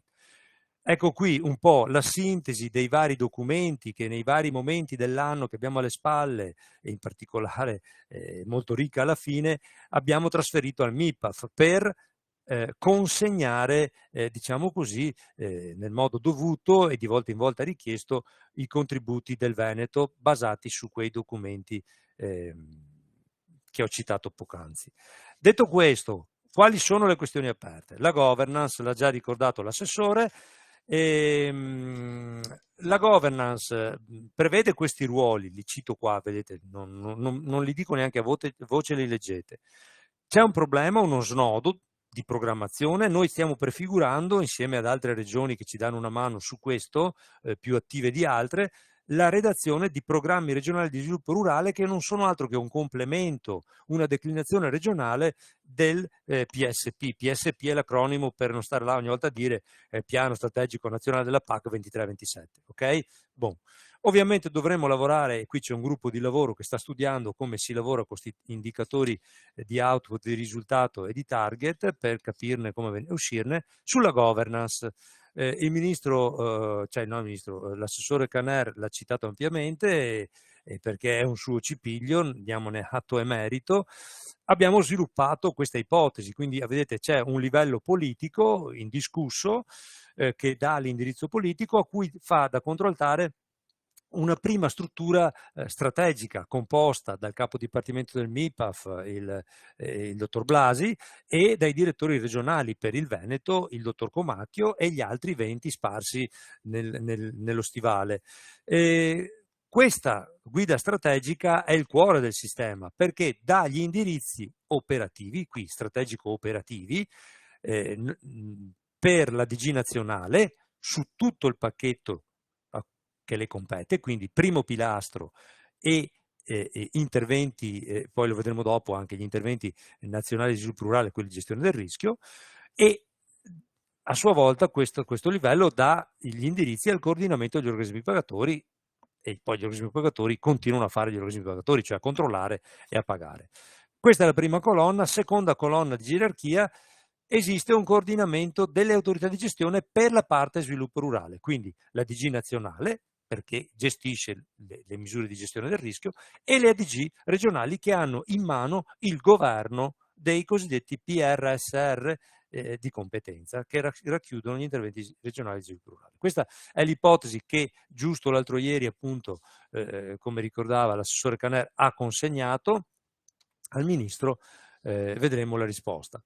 I contenuti che vogliamo avere sul programma regionale di sviluppo rurale, ecco, io spero di essere chiaro con voi, questa è la proposta delle regioni, non ha ancora avuto una risposta, nonostante non sia una proposta così nuova, quindi è la nostra proiezione per come noi vedremo poi atterrato fino ad arrivare ai bandi i contenuti del PSP di questi interventi nazionali, ma con elementi regionali. Ecco, lo sviluppo, l'esplosione di dettaglio degli elementi regionali la troveremo in questo documento che vorremmo chiamare Programma regionale di sviluppo rurale. Ultimo punto su cui vado velocissimo, perché sennò la tiro troppo lunga: le risorse. Allora, qualcuno direbbe tutti i salmi finiscono in gloria, qualcun altro direbbe dulcis in fundo, qualcun altro dice ecco qua il calice amaro, nel senso che questo rappresenta il 21-27 lato FEASR per l'Italia. Complessivamente non ne usciremo così male qui, non ne usciremo così male, nel senso che non ravviseremo, grazie all'innesto delle risorse NGU di quel quasi miliardo, una contrazione rispetto al 14-20, ok? Però c'è un però. Il però è questo: il MIPAF in queste settimane ha consegnato a noi tecnici una ipotesi di riparto delle risorse, che serviva per capire cosa serve al MIPAF per tenere su la struttura nazionale e le misure di gestione del rischio. Ora al MIPAF, fatti due conti, lui dice mi servono 3 miliardi di spesa pubblica. Guardate la colonna centrale, quella col titolo spesa pubblica. Ora, voi capite che se la dotazione FEASR Italia è quella che è, togliendo 3 miliardi, quelli restano, ok? Bisogna ovviamente ragionare, fare dei ragionamenti per capire se è di più o di meno di quello che avevamo.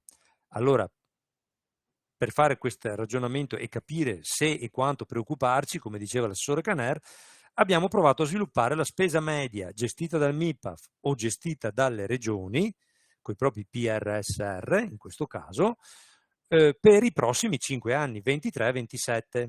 Quindi lasciamo stare la parentesi 21-22 che vive dell'innesto specifico di risorse. E qui c'è un segnale di allarme, ravvisiamo un segnale di allarme. Perché? Perché se è vero che a livello nazionale complessivo, vuol dire tutta la somma data all'Italia per gestire il FEASR negli anni 23-27, siamo appena a un 8% in meno rispetto alla media annua che c'era nel 14-22, mettiamolo così, ok? Questa richiesta del MIPAF ciò comporta ovviamente un assorbimento importante, ma comporta soprattutto che agli interventi regionali resterebbe, secondo i nostri calcoli, guardate, questo non è, ripeto, è tutto non ufficiale, ma è per far capire dove atterra la preoccupazione che aveva l'assessore Caner prima, comporta una spesa annua inferiore di ben un 28%. Perché? Perché qui grava il fatto che c'è un 8% in meno, in più che c'è una maggiore trattenuta da parte del MIPAF sulle misure nazionali per sostenere questi strumenti importanti di gestione del rischio. Ora, questo è per dire che c'è una criticità. Non è dato sapere se sia esattamente questa. Noi la intuiamo e speriamo di aver sbagliato con un eccesso di preoccupazione, di prudenza. Però è vero che avremo un po' meno di risorse probabilmente, perché tra l'8% in meno e il 28% in meno nessuno come dire, può vietare, no, con la statistica dei polli che magari ci sia un 10-12% in meno. Allora, se anche per questo motivo, che forse è meno nobile di altri, e gli altri adesso li evoco, dovremo approcciare probabilmente la stesura fra qualche mese, sicuramente nel corso del 22, di questo documento regionale, tenendo presente che c'è la necessità di razionalizzare gli strumenti disponibili, in particolare di evitare le sovrapposizioni, ma di lavorare sulla complementarietà tra cosa? Tra gli interventi di sviluppo rurale regionali possibili e il PNR. Abbiamo visto che nel PNR, ad esempio, ci sono delle azioni rivolte alle filiere agroalimentari, ci sono delle azioni rivolte al cosiddetto agrosolare, ci sono delle azioni rivolte al rinnovo del parco agromeccanico. Quindi dovremo, come dire, sfruttare questa occasione per tenere forti gli interventi, ad esempio, che non possono fruire di questa analoga sovrapposizione. Dobbiamo tener conto anche che lo Stato in questi ultimi anni, proprio per favorire diciamo così, l'incremento di competitività del nostro Paese, sta investendo molte risorse con gli strumenti delle leggi di bilancio, i cosiddetti crediti d'imposta. Pensiamo a quello importantissimo, ad esempio, di Agricoltura 4.0, ma non è l'unico, non è l'unico. Dobbiamo tenere anche presente che a livello territoriale i programmi regionali degli altri due fondi, in particolare di due fondi a gestione concorrente si chiamano ora, prima erano fondi di coesione, che sono il FESR e l'FSE, hanno visto un incremento del 25% delle loro risorse. Hanno avuto un affidamento di maggiori e più onerosi obiettivi, però hanno incrementato le risorse.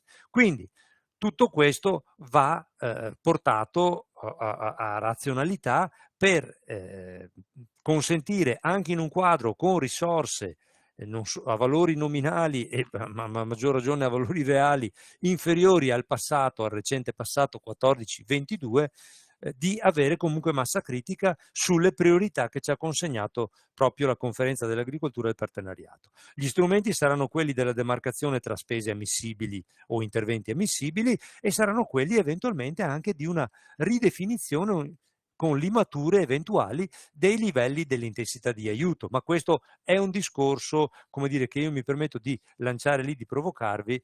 Perché? Perché fa da contraltare a quest'altro discorso che è stato ricordato prima da Alberto per il primo pilastro. Anche nel secondo pilastro la Commissione europea, alla luce degli obiettivi del Green Deal, però pone dei ring fencing, delle envelope, di fatto delle soglie obbligatorie che bisogna assicurare, e sono in prima battuta almeno il 35% per gli obiettivi agroclimatico-ambientali, con delle modifiche per cui però, ad esempio, l'indennità compensativa in zona montana non è più qualificata come tale, ma contribuisce solo per metà del suo valore all'obiettivo ambientale. Discutibile, ma sono opinioni da bar che volentieri discutiamo tra di noi. Questa è decisione scritta nero su bianco nel regolamento. L'Ider gode della sua riserva del 5%, quindi capite che già partiamo che un 40% di risorse per la Commissione europea è accasato.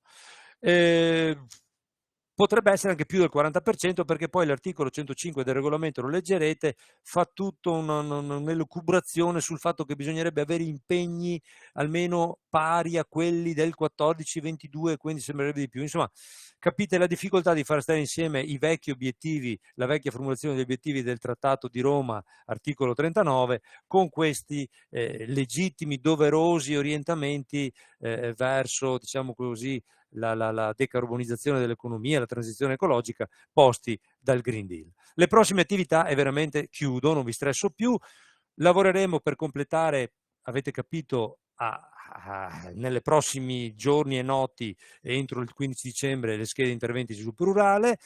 Si deve lavorare col MIPAF e c'è già in agenda un incontro inizio settimana per gli elementi comuni trasversali agli interventi e anche per limare questi interventi che in molti casi sono troppo dettagliati.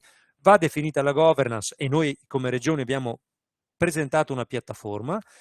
Vanno definite dentro a questa governance le regole di condominio, chi decide cosa, come si comunica, qual è lo spazio, cioè come si fa a dare peso al ruolo delle DG regionali, in modo tale che ci sia la scelta a livello regionale, ad esempio, dei criteri di selezione, ok?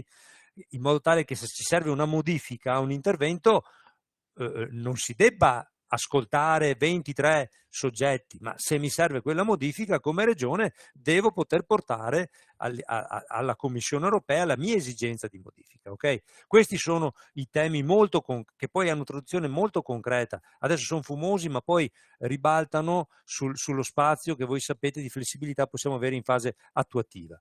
Il MIPAF, una volta che avrà cliccato il pulsante per spedire la bozza, avvierà il negoziato.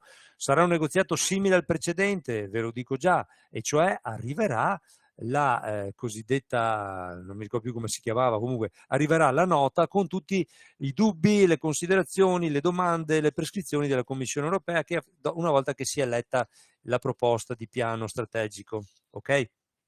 Quindi il negoziato durerà probabilmente tutto il 2022 e poi cominceremo noi nel frattempo a lavorare al documento regionale.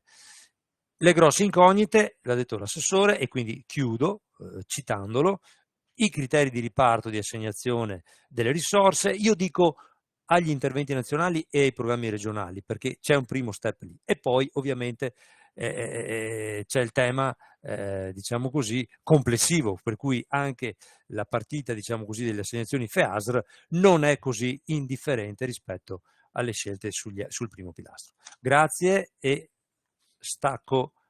interrompo la condivisione, spero di averla interrotta. Grazie. Grazie Franco Contarin, direttore dell'autorità di gestione del PSR Veneto. Intanto ricordo ai partecipanti di spegnere le telecamere per quanti non sono appunto relatori, in modo da poter gestire al meglio la presentazione delle relazioni, quindi ricordo spegnere tutte le telecamere. Adesso la parola passa alla responsabile dell'unità organizzativa agroambiente della Regione del Veneto, Barbara Lazzaro. Qui diamo il tempo di caricare le proprie slide, di fare il cambio di slide con il dottor Contarin. Intanto è arrivata anche la prima domanda a cui cercheremo di dare risposta nel corso appunto dello spazio dedicato alle domande dei partecipanti al webinar riguardante le proposte delle regioni sugli ecoschemi, domanda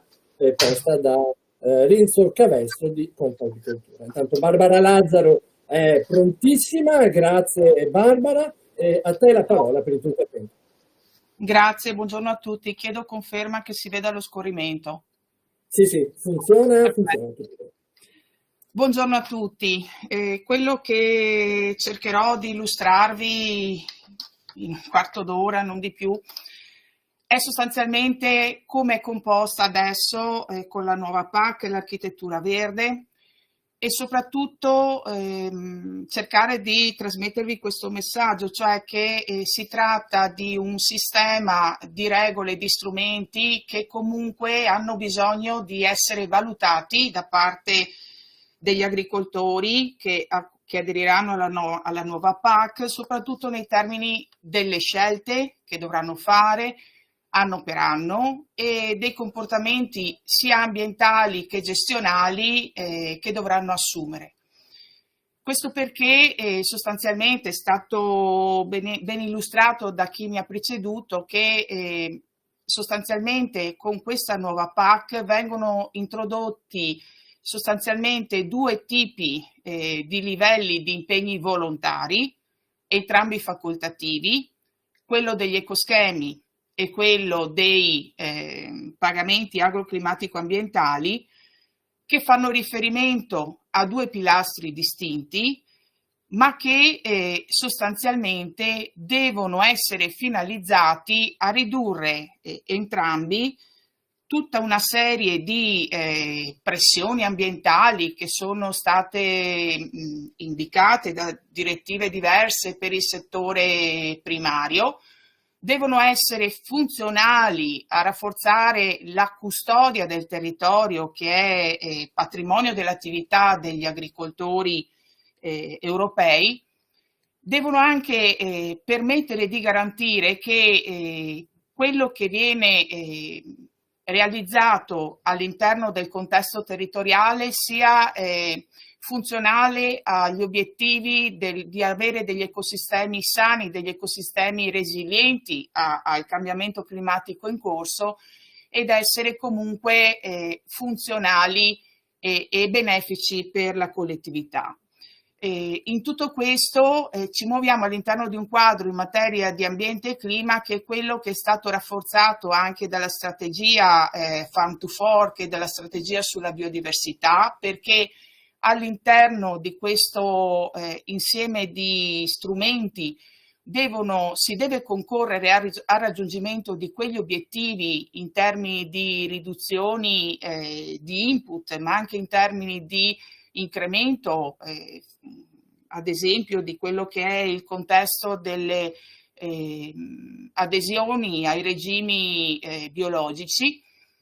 E soprattutto in questo insieme di documenti dobbiamo cercare di dare sempre dei criteri di misurabilità e di efficacia alle azioni che vengono proposte. Il grande cambiamento che c'è per la condizionalità e per gli ecoschemi, cioè per quella parte di architettura verde che finora apparteneva all'insieme degli elementi del primo pilastro, è che con questo nuovo piano strategico devono essere anch'essi misurati in termini di concreta efficacia e sinergia con quelle che sono le strategie e gli indicatori ambientali. Prima, cioè, questo finora non è mai accaduto, ancorché si sia introdotto il greening, ancorché si siano introdotte tutta una serie di criteri e di adempimenti e di obblighi nella condizionalità, non si è mai misurato in maniera concreta quelli che sono gli obiettivi di efficacia che quegli strumenti finora hanno raggiunto. E questa è la prima cosa. E come seconda cosa, non si è mai valutato finora che il raggiungimento di quegli obiettivi ambientali fosse il presupposto per ricevere degli ulteriori fondi comunitari della PAC, FEAGA e FEASR. Questa è la grande modifica che è sottesa all'implementazione dell'architettura verde. Tutto questo insieme di strumenti deve dare non solo risposta a quelle che sono le esigenze nazionali e ai fabbisogni individuati da parte delle diverse regioni che sono convogliate in quel sistema in quell'elenco importante di esigenze di cui ha parlato prima il dottor Comacchio e Franco Contarì. Ma bisogna anche essere consapevoli che in tutto questo sistema di strumenti necessariamente questa architettura ambientale e climatica si va a confrontare con un sistema di target nazionali che devono essere rispettati e che devono essere dimostrati per la loro efficacia.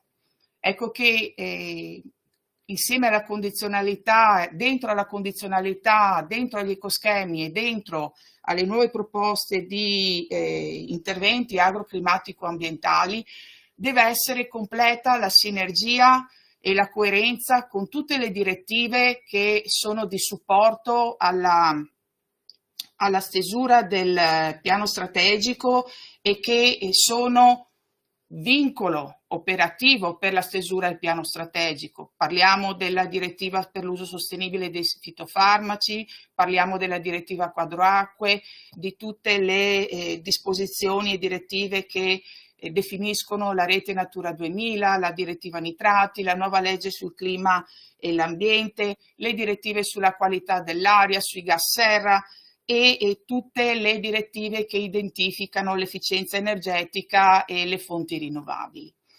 Detto questo, allora mi viene da esprimere l'architettura verde con questo insieme di composizioni.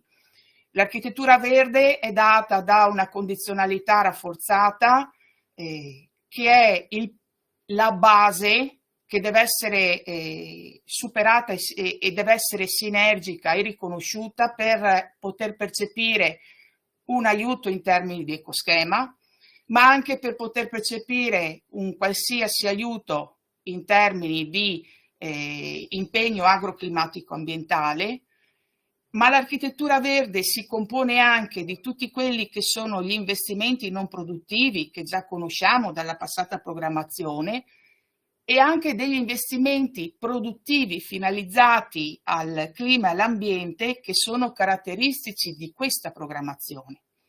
Non va dimenticato che nell'architettura verde sono fondamentali anche tutti quegli interventi che appartengono allo sviluppo delle finalità forestali e è strumento importante per la realizzazione dell'agricoltura verde tutto il sistema dell'ACIS, cioè tutto il sistema dei servizi di consulenza aziendale, di formazione, di informazione, di innovazione, trasferimento delle conoscenze e la cooperazione.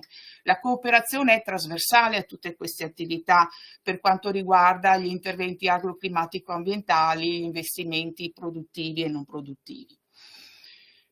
Come ha detto prima Franco Contarin, in questa architettura verde il valore degli ecoschemi è costituito da un 25% di quello che è il plafond di tutti i pagamenti diretti e nel valore complessivo dell'architettura verde, ecco perché qui non è citata in maniera propria, in quel 35% complessivo di impegno che deve essere dimostrato con attività che appartengono a questo ambito di applicazione, le indennità per le zone svantaggiate, le indennità per la direttiva quadro acque, le indennità per altri vincoli minori o per la rete Natura 2000 vengono rendicontate anch'esse, ma con un valore che è metà di quello relativamente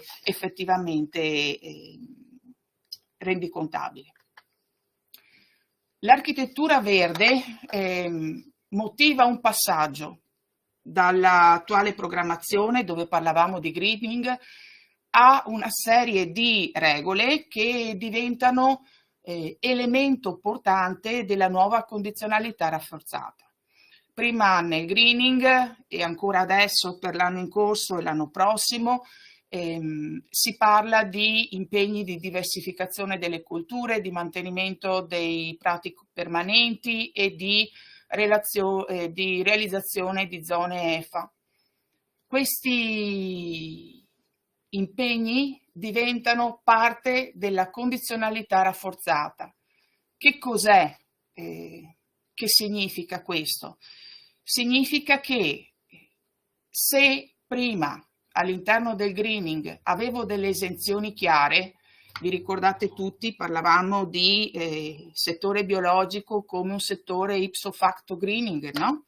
Quindi di aziende che dedicandosi al biologico erano già in regola e non avevano ulteriori elementi di vincolo all'interno del contesto del greening. Questo non è più un elemento portante della condizionalità. Anche il settore biologico è soggetto a tutti gli elementi e a tutte le BCA di condizionalità e CGO indipendentemente dalla sua natura. L'unica esenzione che rimane, per modo di dire, è quella relativa alla BCA 7, perché nella BCA 7 si parla di rotazioni e già il biologico da regolamento ha una serie di criteri che impongono le rotazioni. Altro elemento importante è che la condizionalità rafforzata si applica a tutti, non ci sono più le esenzioni per i piccoli agricoltori. Cosa significa questo? Che gli unici due elementi di esenzione che si stanno ragionando e che derivano direttamente da regolamento sono quelli che vi ho riportato qui, cioè per la BCA 7 rotazione l'esenzione fino a 10 ettari e per la BCA 8 che parla di introduzione di zone non coltivate e di mantenimento di elementi caratteristici del paesaggio, l'esenzione all'applicazione è per tutti gli agricoltori che hanno delle SAO dimensionate inferiori ai 10 ettari. Tutte le altre BCA e tutti gli altri CGO di condizionalità si applicano a tutti gli agricoltori. Anche questa è una motivazione di rafforzamento in termini di vincolo che imporrà delle scelte, posso pensare, per tutto il contesto regionale, ben tenendo conto di qual è l'unità minima dimensionale, quella media delle nostre aziende agricole. Il tavolo di lavoro sulla condizionalità rafforzata è partito per fortuna presto, perché è partito già all'inizio dell'anno in corso, però non ha finito i suoi lavori. Ci sono stati molti incontri istituzionali, ve li ho elencati qui, che comunque sono accomunati, e io dico questo è un lato positivo, a una consapevolezza generalizzata che sia necessario semplificare il più possibile le norme che sono oggetto di vincolo per l'agricoltore e semplificare il più possibile il controllo di queste norme. Questo anche alla luce di tutte le esperienze di audit che si sono verificate in Italia negli ultimi anni. Questo è chiaro però che è necessario, è definito dalla norma e non si può svincolare da questo. Ci sarà un incremento del livello minimo delle prestazioni ambientali che vengono richieste all'agricoltore. Da lì non si sfugge. E quello che è più importante, a mio avviso, che diventi consapevolezza, è che c'è un principio in tutta l'agricoltura verde, anche sulle altre programmazioni dello sviluppo rurale, ma soprattutto vale per l'agricoltura verde, che è il principio della non regressività delle operazioni e degli impegni ambientali finora presi. È quel no backsliding che è elencato qui nella slide. Questo significa che cosa? Che non si può tornare indietro e non si può ridurre quelli che erano già dei presupposti di condizionalità e di vincolo che erano già contenuti nei decreti ministeriali che finora hanno organizzato la parte di condizionalità nazionale.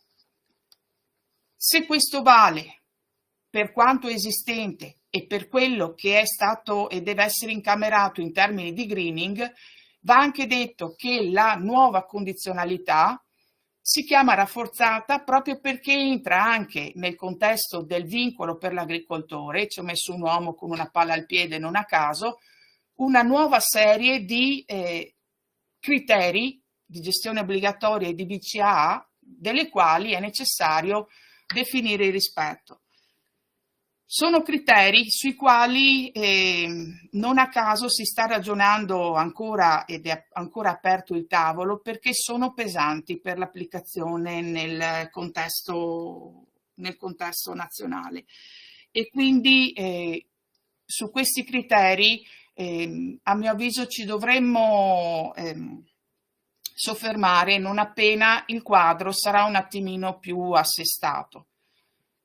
Un'altra cosa ritengo opportuno segnalarvi ed è quella che al di là del fatto, per chi è del mondo zootecnico e sa quanto ha pesato nella condizionalità attuale avere dei CGO che imponessero l'identificazione e la registrazione degli animali e tutto un sistema di verifica sulle malattie degli animali, e sia ben chiaro che nell'allegato 3 del nuovo regolamento questi CGO non si riscontrano più e sono stati eliminati, è opportuno che vi segnali che comunque quei CGO rimangono all'interno delle verifiche che saranno obbligatorie per il riconoscimento degli aiuti del piano di sviluppo nazionale per le OCM zootecniche. Questo è un aspetto importantissimo e che riprende quel principio di backsliding che vi richiamavo prima all'interno del documento nazionale che verrà formulato. Entriamo negli ecoschemi. Entrando negli ecoschemi ci sono due presupposti fondamentali che sono contenuti nell'articolo 31 del regolamento e che sono sostanzialmente che gli ecoschemi devono dare risposta obbligatoria agli almeno uno degli obiettivi specifici della nuova PAC. Ma soprattutto, ed è questa la pesantezza, perdonatemi il termine, della loro definizione, devono rispondere ad almeno due di un elenco di settori nei quali sono stati evidenziati specifici elementi di mitigazione da porre nel settore agricolo. Abbiamo la mitigazione ai cambiamenti climatici e il rafforzamento del sequestro del carbonio, l'adattamento al cambiamento climatico, la protezione e il miglioramento della qualità dell'acqua, sia in termini di volumi sia in termini di contenuti inquinanti. Abbiamo il degrado del suolo, quindi tutte le politiche sui miglioramenti della fertilità del suolo, la tutela della biodiversità, la riduzione dell'uso dei pesticidi e tutte le azioni volte al miglioramento del benessere animale e alla resistenza antimicrobica. Cosa significa? Significa già che con questa lettura la prima proposta di ecoschemi che ha presentato a settembre il MIPAF non era completa, perché per esempio il primo ecoschema, quello che parlava di zootecnia intesa come resistenza antimicrobica e lotta all'uso degli antibiotici, così come tale rispetto a quella che sarà la definizione attuale del regolamento, non è sufficiente. Ancora, quando ragioniamo di ecoschemi, noi dobbiamo ragionare pensando che siano degli impegni annuali che devono però essere applicati, diversamente da quelli dello sviluppo rurale, su area vasta. Devono essere ben demarcati e questo è un punto delle criticità che va sottolineato, perché finora di demarcazione, come ha detto il dottor Comacchio inizialmente e come ha ripetuto poi Alberto Zannolle e Franco Contarin, non si è parlato, e su questo si capirà in maniera chiara che cosa entrerà per esempio del biologico nell'ecoschema piuttosto che nell'aiuto agroclimatico ambientale, ma gli ecoschemi, che sono degli impegni annuali che seguono le regole del primo pilastro, devono anche essere degli impegni di semplice realizzazione, devono rispondere almeno a 2 criteri ambientali, ma anche essere di semplice realizzazione. Questa è una sfida enorme, soprattutto per un contesto così disomogeneo come quello nazionale, in termini di efficacia ambientale e in termini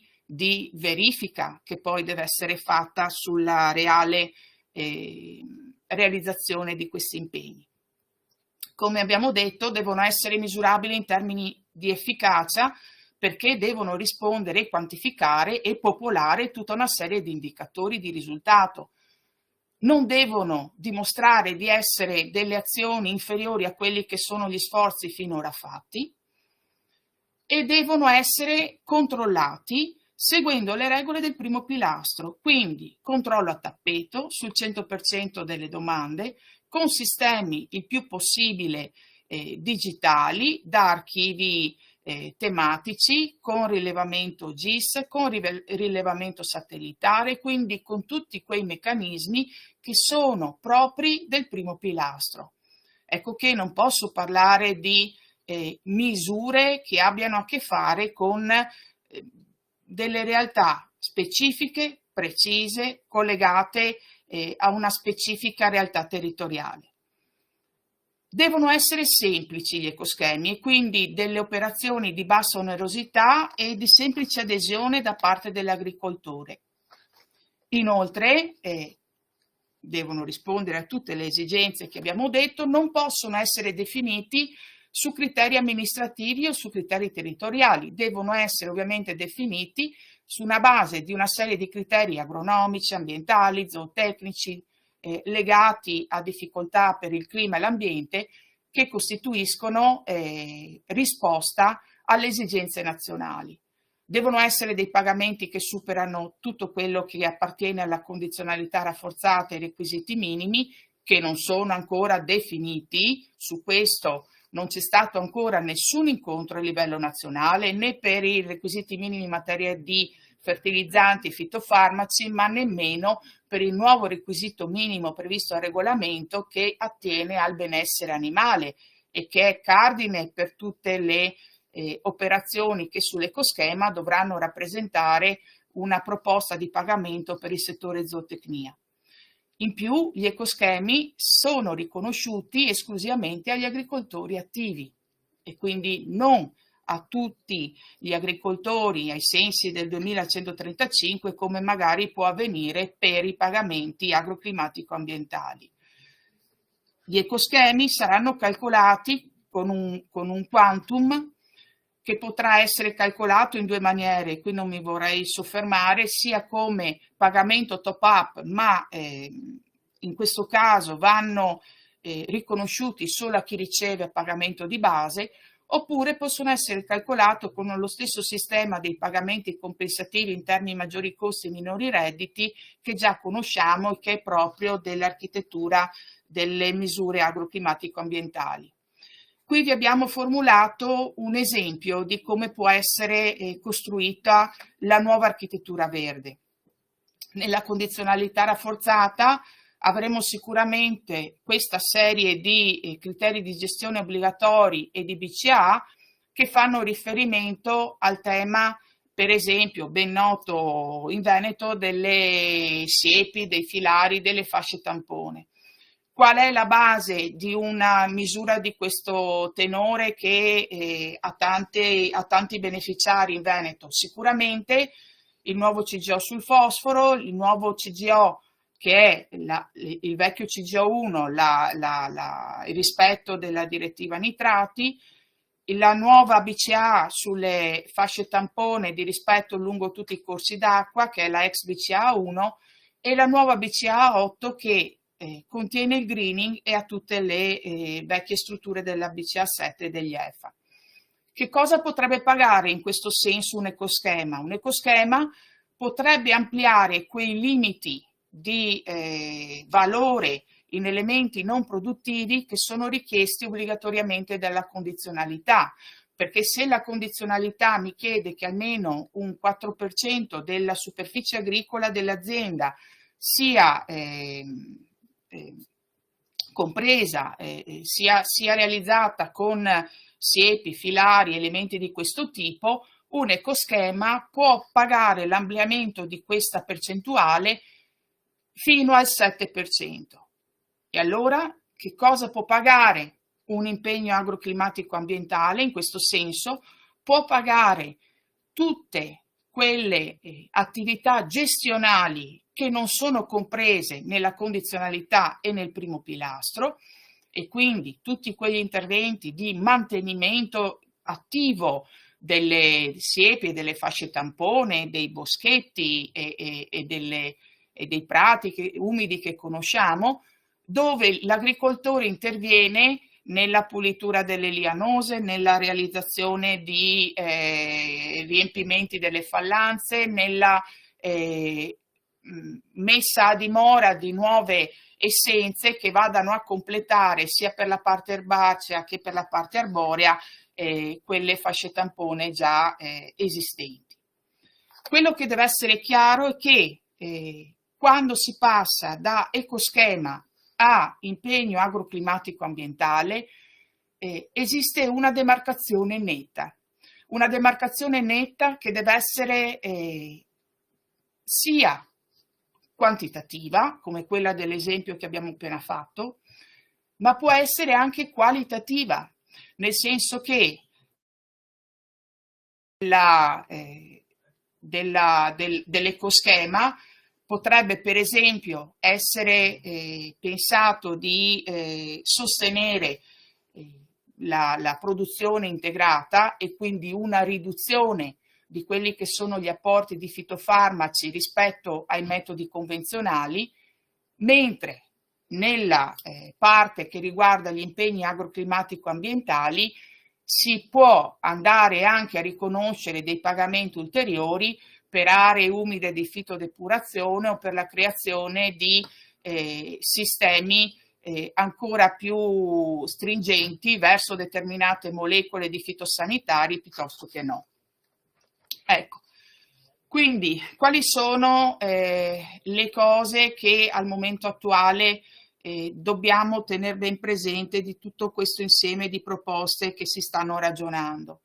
Che in ogni caso, quando parliamo di di interventi agroclimatico-ambientali, dobbiamo sicuramente demarcare con efficacie superiori rispetto a quelle che sono inserite e sono proposte per gli ecoschemi e per la condizionalità rafforzata. Devono però essere delle azioni sinergiche e quindi rafforzare quelli che sono i risultati e che dovranno popolare gli indicatori di cui è stato citato prima da Franco. Hanno la possibilità, gli interventi agroclimatico-ambientali rispetto agli ecoschemi, di avere anche controlli in loco. Questa è una delle caratteristiche che comunque ne accomuna la Costituzione e li accomuna quella che è la realtà attuale dei controlli. Rispetto ad adesso, il regolamento non parla più di tetti massimi, non chiede più alle regioni di giustificare l'eccezionalità di un pagamento e non sono più previsti i massimali per ettaro. Quindi c'è una possibilità di ragionamento che è molto più ampia e potrebbe anche tener conto di valutazioni molto più significative, ecco, per la nostra regione. Vero è che all'interno del contesto nel quale stiamo operando adesso è molto difficile fare dei ragionamenti semplici ed efficaci. Questo perché lo dico? Perché una delle criticità è che se in Veneto abbiamo consapevolezza di misure strutturate, ben articolate, perché sono funzionali ad avere un'efficacia ambientale ben misurabile, all'interno della proposta nazionale adesso tutti gli elementi che noi conosciamo e che compongono le misure di intervento della misura 10 si stanno scorporando in una serie di piccoli puzzle. Faccio l'esempio qui della misura 10.1.2, della quale aprirà il bando anche probabilmente nel prossimo anno con le regole che conosciamo.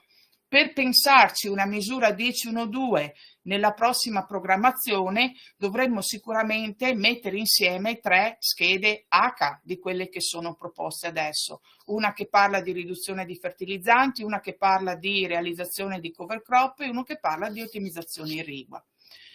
Quindi all'interno di quella cornice ampia lo sforzo che stiamo facendo a livello nazionale è che non si perdano gli elementi che contraddistinguono la programmazione dello sviluppo rurale per la parte agroambiente e anche forestale, mi permetto di dire, del Veneto finora propri della nostra realtà.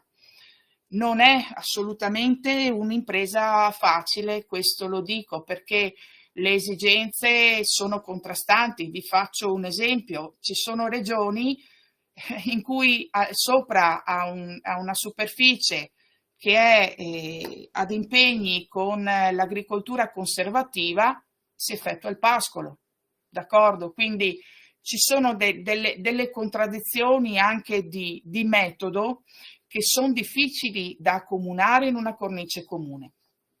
Ecco, quello che comunque mi sento di dover segnalare è che bisognerà fare attenzione, perché anche sulle cose più generali, quelle che sono consapevolezze che conosciamo, può anche essere che cambino dei ragionamenti proprio di base per l'accesso alla misura. Faccio l'esempio del biologico, nel quale stanno entrando nella valutazione una serie di criteri anche di requisito soggettivo che sicuramente nelle prossime aperture dei bandi con la nuova programmazione, se questo è l'impianto, determineranno delle scelte importanti che l'agricoltore sarà chiamato a fare ben prima che il bando apra, e quindi determineranno consapevolezza e, come dicevo all'inizio, condizioni e comportamenti da assumere che dovranno contraddistinguere e cambiare il metodo e l'approccio dell'agricoltore rispetto alla programmazione attuale. E qua io vorrei fermarmi e chiudere. E grazie. Allora anche a Barbara Lazzaro per il suo intervento sull'architettura verde della futura PAC. Nel frattempo è arrivata anche la risposta, la vedete nell'area chat riguardante il quesito sulle proposte riguardante gli ecoschemi. Ecco, io interpellerei Alberto Zannol, poi eventualmente anche Barbara Lazzaro, se vuole intervenire su questo tema, ricordando appunto i 4 punti elencati nell'area chat. Se ci sono ovviamente altre domande, ponetele pure, poi andremo verso le conclusioni con il direttore di area Andrea Comacchio. Ma intanto Alberto Zannol per la prima domanda riguardante le proposte sugli ecoschemi. Non so se il direttore della direzione agroalimentare, nel caso chiederei, eccolo qui, pronto a intervenire, i 4 punti che sono elencati appunto, che abbiamo riportato nell'area chat, appunto individuare un numero limitato di ecoschemi, riservare attenzione a settori che hanno più bisogno di migliorare le prestazioni, eccetera. Vorremmo commentarle insieme appunto al dottor Zannol.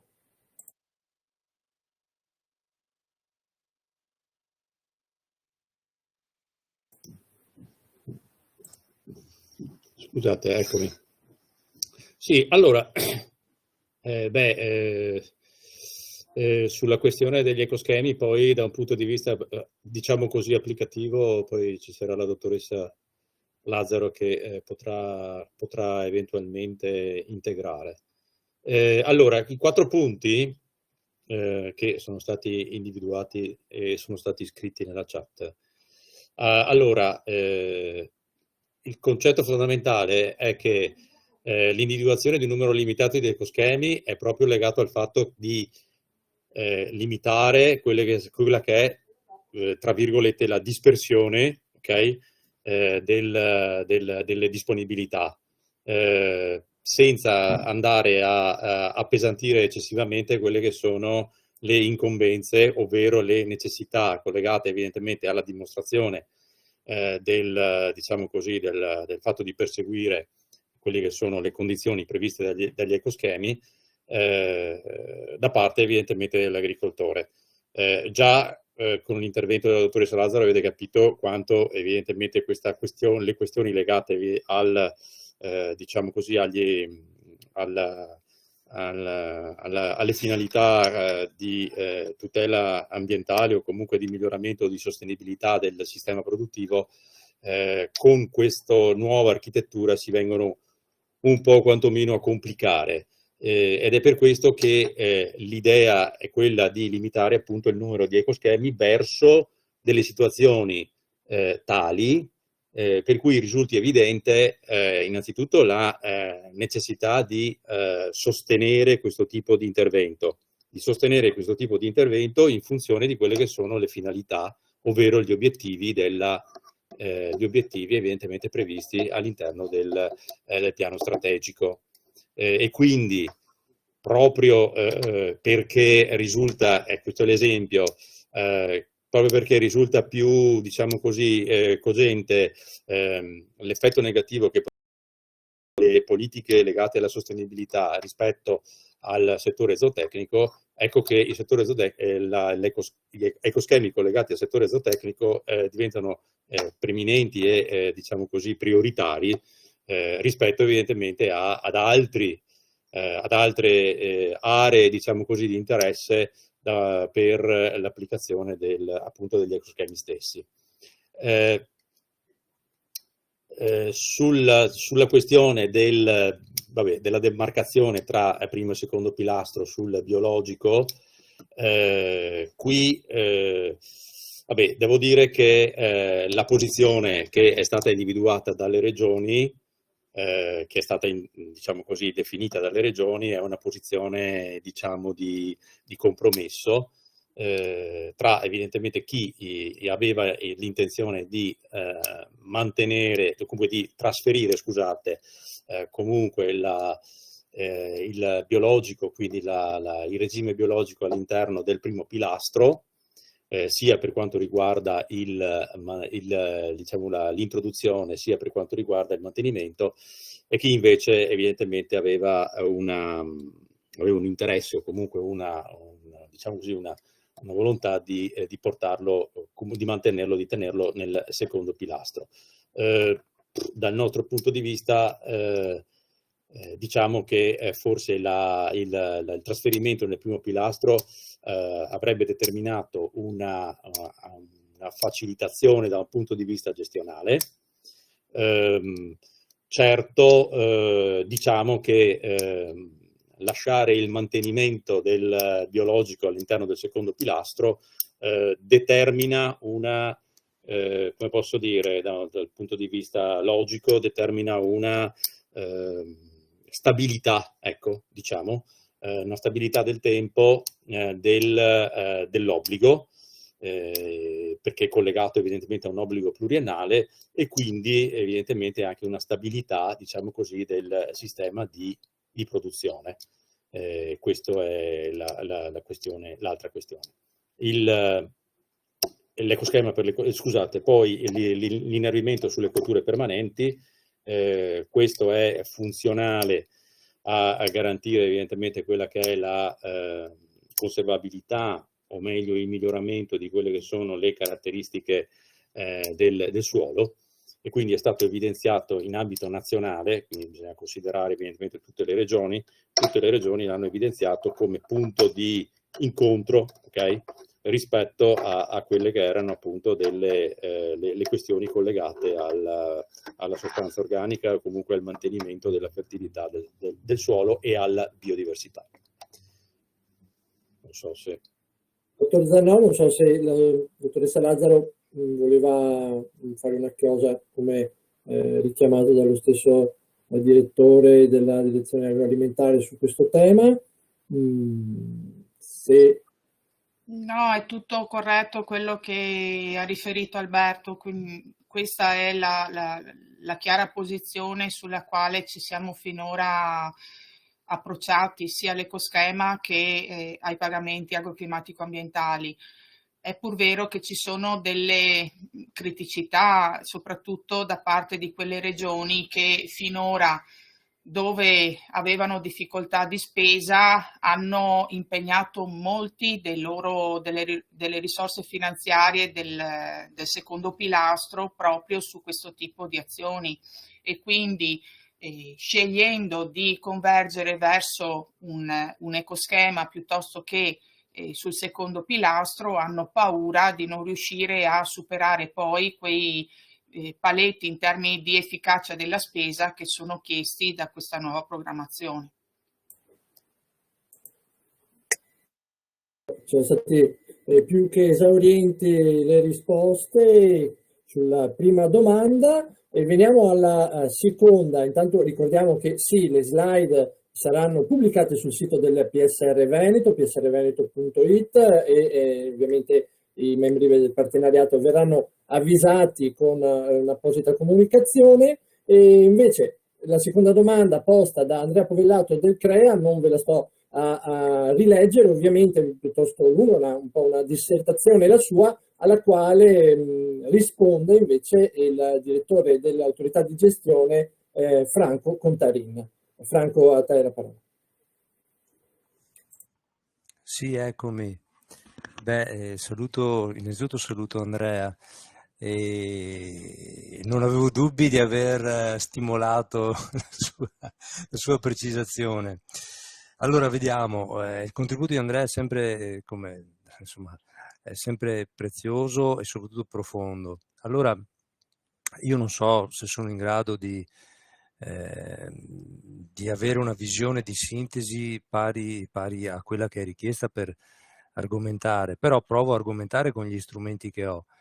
Ma l'attenzione rispetto alla preoccupazione di garantire condizioni di competitività e di redditività ai nostri agricoltori è determinata dalla situazione in cui ci troviamo, cioè la prospettiva che abbiamo è di una riconversione sostanziale di una quota importante di risorse che potrebbe mettere in crisi determinati territori e sistemi agricoli e settori o comparti agricoli. Per i territori rappresento la necessità, ad esempio per noi, di continuare a sostenere la zona montana. La rarefazione imprenditoriale è ormai tale da compromettere la possibilità di gestire effettivamente quote non tanto di SAU ma di territorio. Ormai la SAU ne perdiamo percentuali consistenti ogni anno. Quindi la preoccupazione nasce da questo. Poi, per carità, conveniamo sul fatto che l'agricoltura veneta riesca a tenere il passo e abbia sicuramente indici di performance elevati, ma non dimentichiamo che l'agricoltura veneta è estremamente variegata e quindi a fronte di filiere trainanti, pensiamo al tema di determinate produzioni, non sto neanche qui a nominarle, fa da controaltare a delle situazioni di sofferenza tipiche di altri contesti europei e anche di altri contesti nazionali, quindi con un aggravamento del confronto tra queste situazioni fragili e difficili rispetto ai primi della classe, lo dico senza polemica, insomma, ecco. Quindi qui sta la difficoltà. Poi le azioni di sistema, le azioni strategiche immagino alludesse alle azioni di sistema, visto che opportunamente tira in ballo l'ACHIS.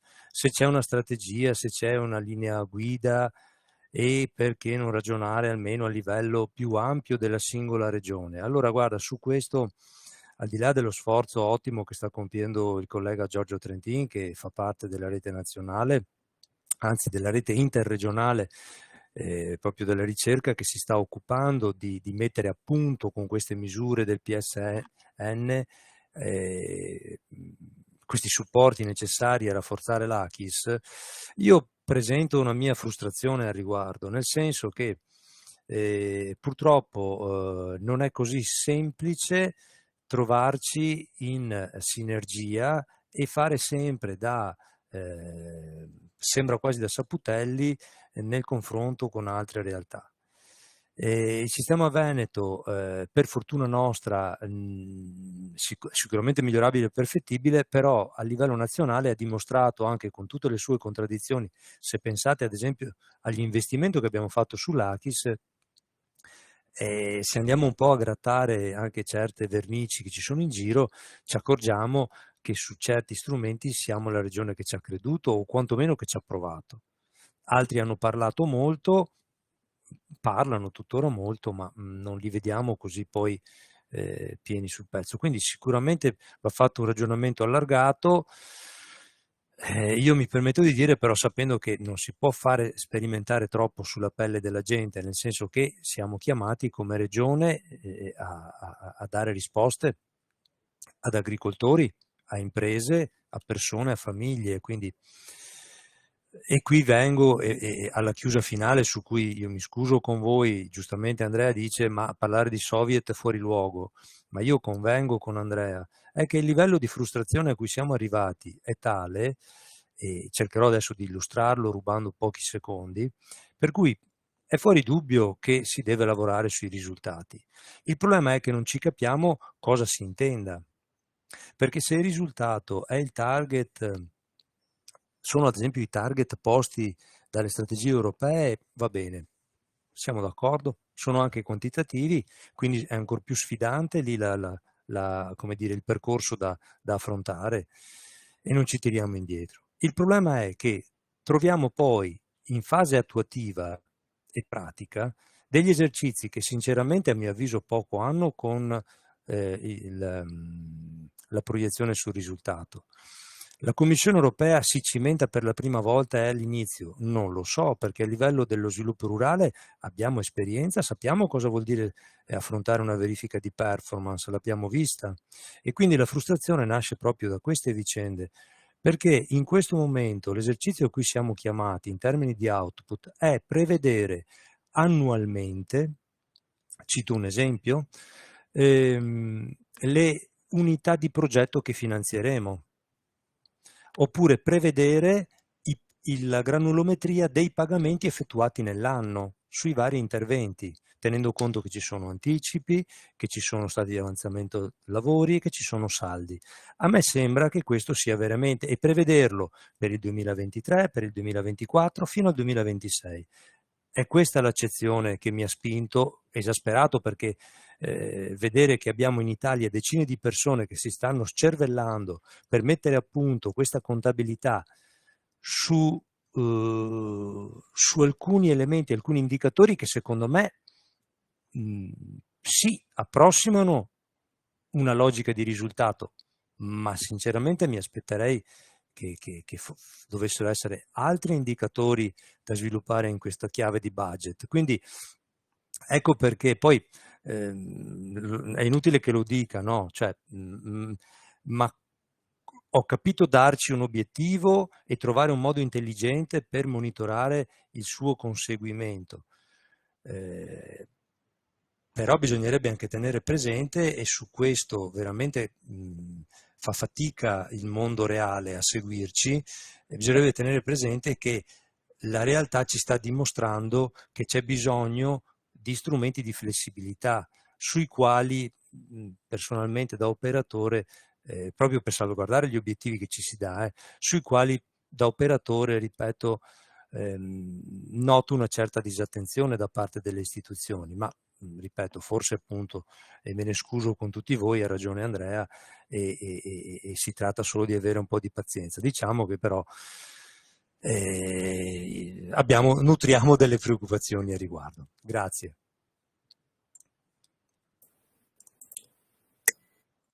Mi pare che siano arrivate altre domande, intanto grazie anche ancora una volta a Franco Contarin per questa risposta.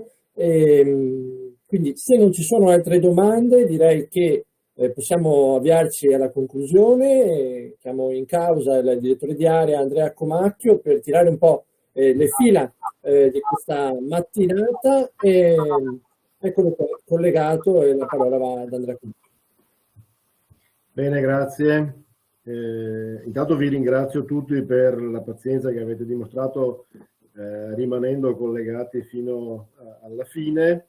Abbiamo cercato di darvi tutte le informazioni sullo stato dell'arte lato nazionale, per quanto riguarda anche il ruolo di regione coordinatrice della Commissione Politiche Agricole, sia lato regionale, tutte le informazioni al momento disponibili in tema di attivazione e attuazione della nuova politica agricola comune, riportandovi anche alcune riflessioni sugli elementi di complessità, ad esempio della relazione della collega Lazzaro credo sia abbastanza pregnante, sulla complessità degli argomenti che saremo chiamati ad affrontare da qui ai prossimi giorni, e poi in fase applicativa con il piano strategico nazionale.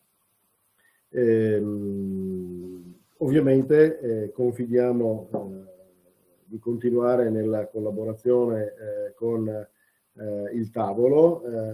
Come diceva Franco Contarin, siamo impegnati praticamente dal giorno dopo, quindi dal 16 di dicembre, a definire gli elementi del programma di sviluppo rurale del Veneto, sul quale poi ovviamente ci confronteremo. sperando di avere diciamo, dei margini di manovra che consentano diciamo, un efficace adattamento degli interventi alla nostra realtà territoriale, per venire incontro a quelli che sono i fabbisogni al momento emersi dall'analisi che è stata condotta a partire dalla conferenza regionale dell'agricoltura. Detto questo, non vi tedio ulteriormente e vi ringrazio di nuovo, ringrazio i colleghi per gli approfondimenti che hanno condotto e l'assessore per aver voluto attivare e partecipare a questo tavolo. Ancora grazie a tutti e buona giornata. Bene, allora è davvero tutto, anche noi vi ringraziamo per la partecipazione, un ringraziamento anche allo staff dell'autorità di gestione del PSR Veneto per aver supportato questo evento webinar, grazie a voi per averci seguito, ricordiamo anche un ringraziamento alla direzione ICT per il supporto tecnico, ricordo soltanto che la registrazione video di questo webinar sarà messa online nelle prossime ore sul sito psrveneto.it insieme anche alle slide dei relatori. Vi manderemo inoltre anche un piccolo questionario di gradimento rispetto all'evento odierno. È davvero tutto da Alessandro Tomasutti della Regione Veneto, grazie ancora per averci seguito e buon proseguimento di giornata.